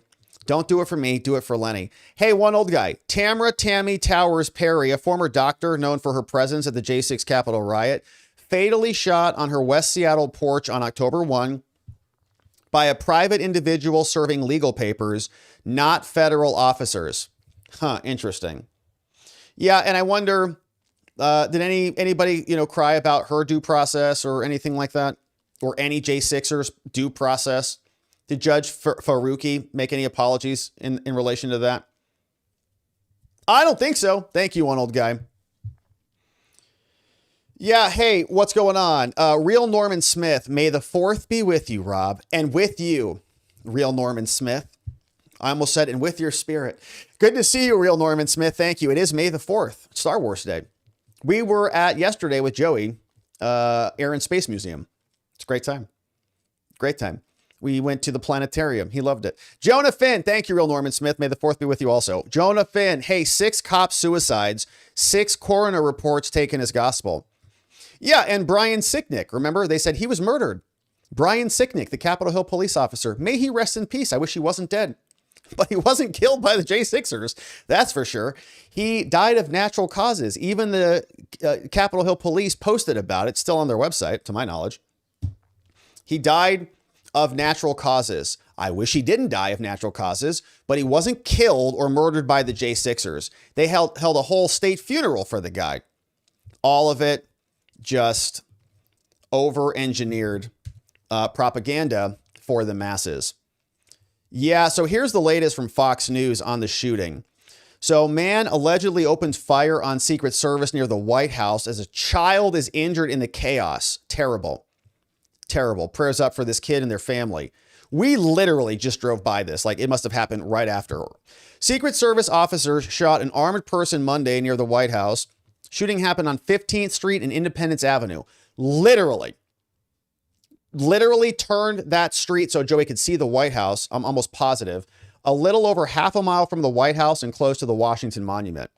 Secret Service engaged the individual after the person pulled a gun. In a press conference, director said a juvenile bystander was struck by the suspect. Not life-threatening, but is receiving treatment. All right, praise God. Quinn said the confrontation began after a trained surveillance personnel spotted a visual print of a weapon. Understanding is they observed a print. These are trained surveillance detection personnel out there looking every day for that. They observed a visual print of a firearm. They made contact. The individual fled briefly on foot, withdrew the firearm, fired in the direction of our agents. They returned fire. Said JD's motorcade had been driven through the area not long before the shooting, but said it was unrelated. When asked if the suspect was targeting Trump in light of the recent correspondence attack, can't say on that, but we're patrolling. We do 24/7, hardcore. Whether it was directed toward Trump or not, we're on it. Suspect believed to be alive. Situation appeared to be quickly contained. No immediate indication of a broader threat. One person was shot. So prayers up for that kid and his family. Hopefully Trump invites that kid to the Oval Office, gives him a nice MAGA hat or something. So thank you for that. Thanks for the heads up. Glad he's okay. And one old guy. How about that video of Cole getting alerted by a detection dog? We saw that on Friday before he runs through the metal detector with a shotgun while the office is dismantling a metal detector. Inside deep state job, says one old guy. I didn't really pick that up from that video. I think that the dog just, dogs sense evil. Like they're just good at it. And the guy probably looked at him and said, no, I don't see anything wrong. And maybe that was a mistake. But I don't think that Secret Service agent with the dog was allowing him. And it might have been after everybody was already inside the event. So they don't need the metal detectors at that location anymore. Maybe they were going to cordon that off, close that entrance. But I think it's a crazy person. I think it's a crazy guy who's been indoctrinated with liberal propaganda to say PDF file, Epstein class, all of the other brainwashing that happens on a daily basis. It's like COVID. There's like a frenzy out there. You get hit with the same information enough over and over and over again, you start to believe it. Just like people were wearing garbage bags and spraying themselves with chemicals while getting into their cars. It's like, what is going on right now? It's a different type of frenzy, but we're living through it, right? They say Trump's murdering citizens on the streets and stuff like that, even though their illegal alien friends are murdering citizens on the streets every day and insurrecting federal agents. Anyways, thank you, one old guy. And friends, thank you so much for those very nice donos. Very grateful to have you. Thank you for supporting our work, supporting our show here, making what we do possible. Very grateful for you. I want to thank some amazing Eric's House supporters. So let me show you the results of our fundraiser over here. We raised 13 G's, my friends. Look at that number right there. 13 G's. And it was awesome. And so we had some matching contributions. Your boy made a matching contribution. Then that matching contribution got matched. And so all said and done, we got up to 13 grand for Eric's House, which is just incredible. And you can still make a donation. We're still trying to raise a little bit more. It's over at Give Butter, Eric's House. And I'll have to add the link into the descriptions. I forgot to do that today. But it was an awesome event. You can check out the Eric's House YouTube channel. We had a great time. And we had some really amazing supporters. So I want to shout out some of our supporters who gave to the cause. The first one that we got was from John McGarvey in the house. He said, first one came in memory of being first. Then we had Deborah O says, in memory of Eric, with love to Rob, Alexis, and Mama G. Thank you, Deborah O, for that dono. You rock. We had Richard Lay. Man, thank you, Richard, for a very nice dono. Richard L dropped in a very nice dono. Richard, thank you so much for sending that one in. We had a very, very big one. And everything matters to us, whether it's $1 or whatever, we appreciate that. Vicky Carey, I wanted to specifically say thank you to you because you dropped a big, big fat dono, and we're very thankful for you. Vicky C in the house brought this one in, says, thank you for the ministry of hope that, oops, I clicked the wrong button. Thank you for the ministry of hope that you provide. God's blessing upon you. Vicky C, you rock. And Vicky sent that one in memory of Alberta Gearhart. So we pray for Alberta Gearhart. Vicky C, thank you so much for the nice dono, and prayers up for Alberta in memory of her and your family. And thank you for supporting Eric's House because a lot of people are going to benefit from your very generous donation. Vicky C, thank you so much. We've got Nicole J says, I lost my sister to suicide 15 years ago. Long time ago, helps, but the pain never goes away. More than anything, I am sending money because my son is a recovering heroin addict, and my brother was addicted to heroin before he died. And my heart breaks for the ones that didn't make it through. Just want to give, even though it's not much. Everything counts. Thank you. Want to help others. Thank you for taking this tragedy and turning it into something good. And that came over from Nicole J. Nicole J, thank you for that. You're amazing. Lindsay S sent one in for Eric. Thank you, Lindsay S. You're amazing. For my bro, my bro Eric, you rock. Thank you, Lindsay. Dan J, another big one. Thank you, Dan. Dan J says, great work. Very, very simple comment from Dan J right there. Great work.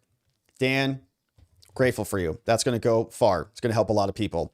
Thank you, Dan. Dan J. Margaret Nolan, for my legal eagle Robert and his mom's cause.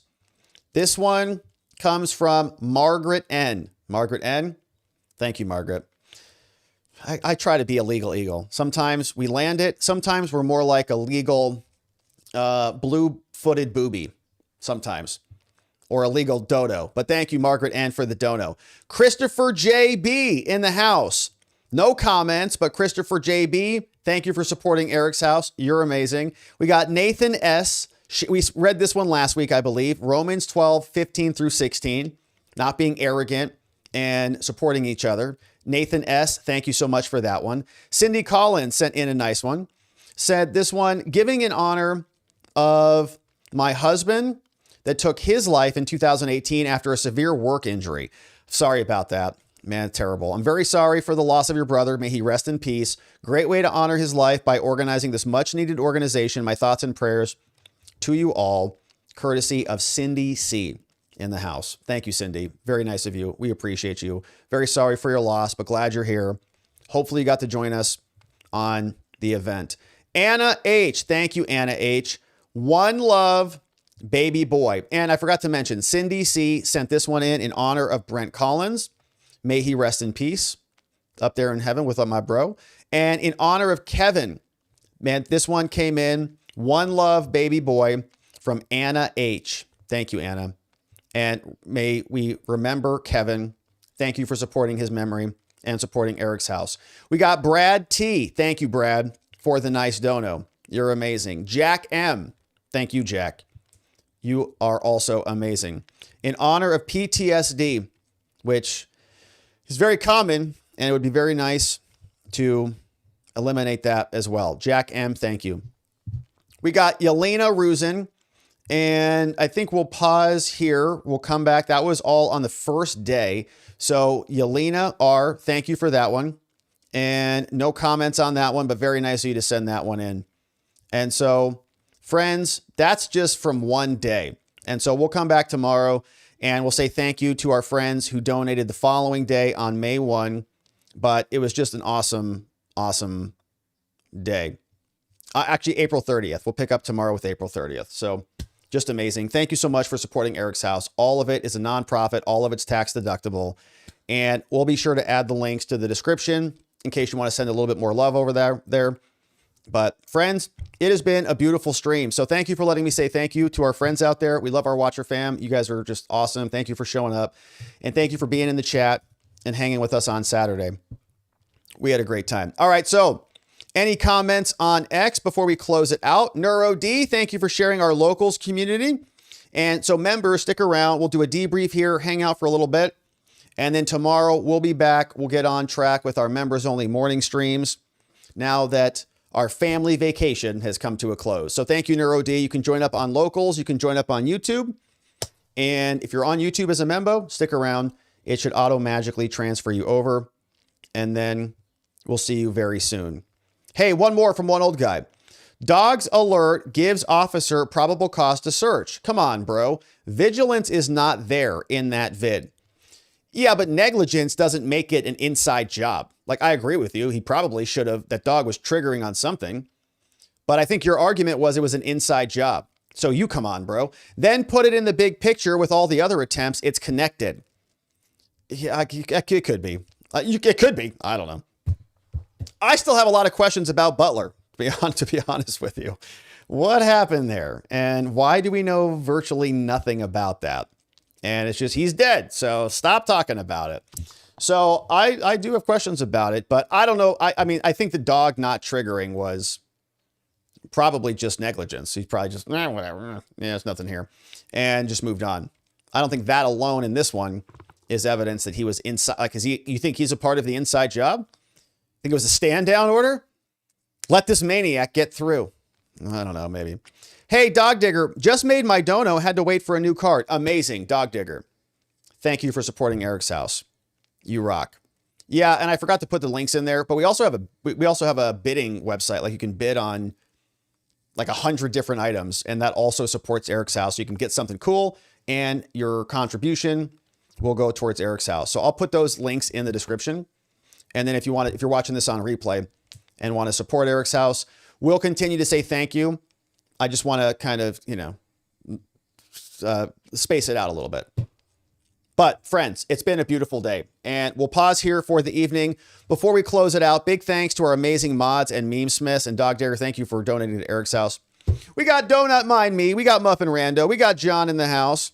We got K Bean. We got Carrie B, Neuro D, Janek, Dog Digger, Geegum, Elliot, Just Rhonda, all modding the fort down for us, keeping things nice and orderly around here. And friends, thank you for subscribing to our channel. Thanks for sharing the show with a friend or family member so they can come and join us.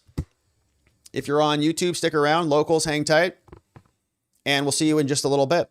but it's been a beautiful stream, and hopefully you have a great evening, you sleep very well, and you return tomorrow to join us once again, because we will be back here and we've got business to attend to. And in order to do it appropriately, we are going to need to see you right back here so that together with your help, we can shine that big, beautiful spotlight of accountability and transparency down upon our system with the hope of finding justice. Make it a beautiful night. Sleep very, very well. We'll see you right back here tomorrow. Bye-bye.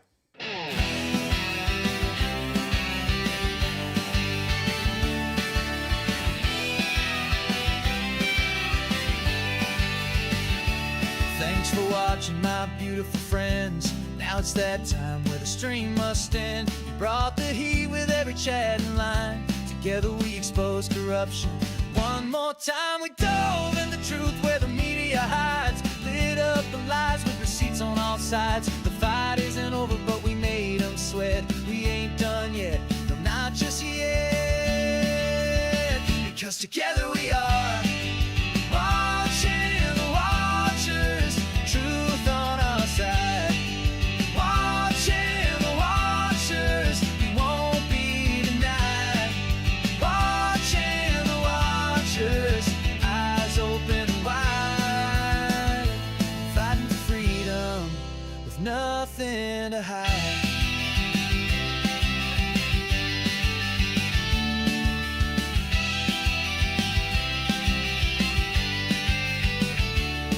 Drop a like and don't forget to share. And bring a friend who's ready to care.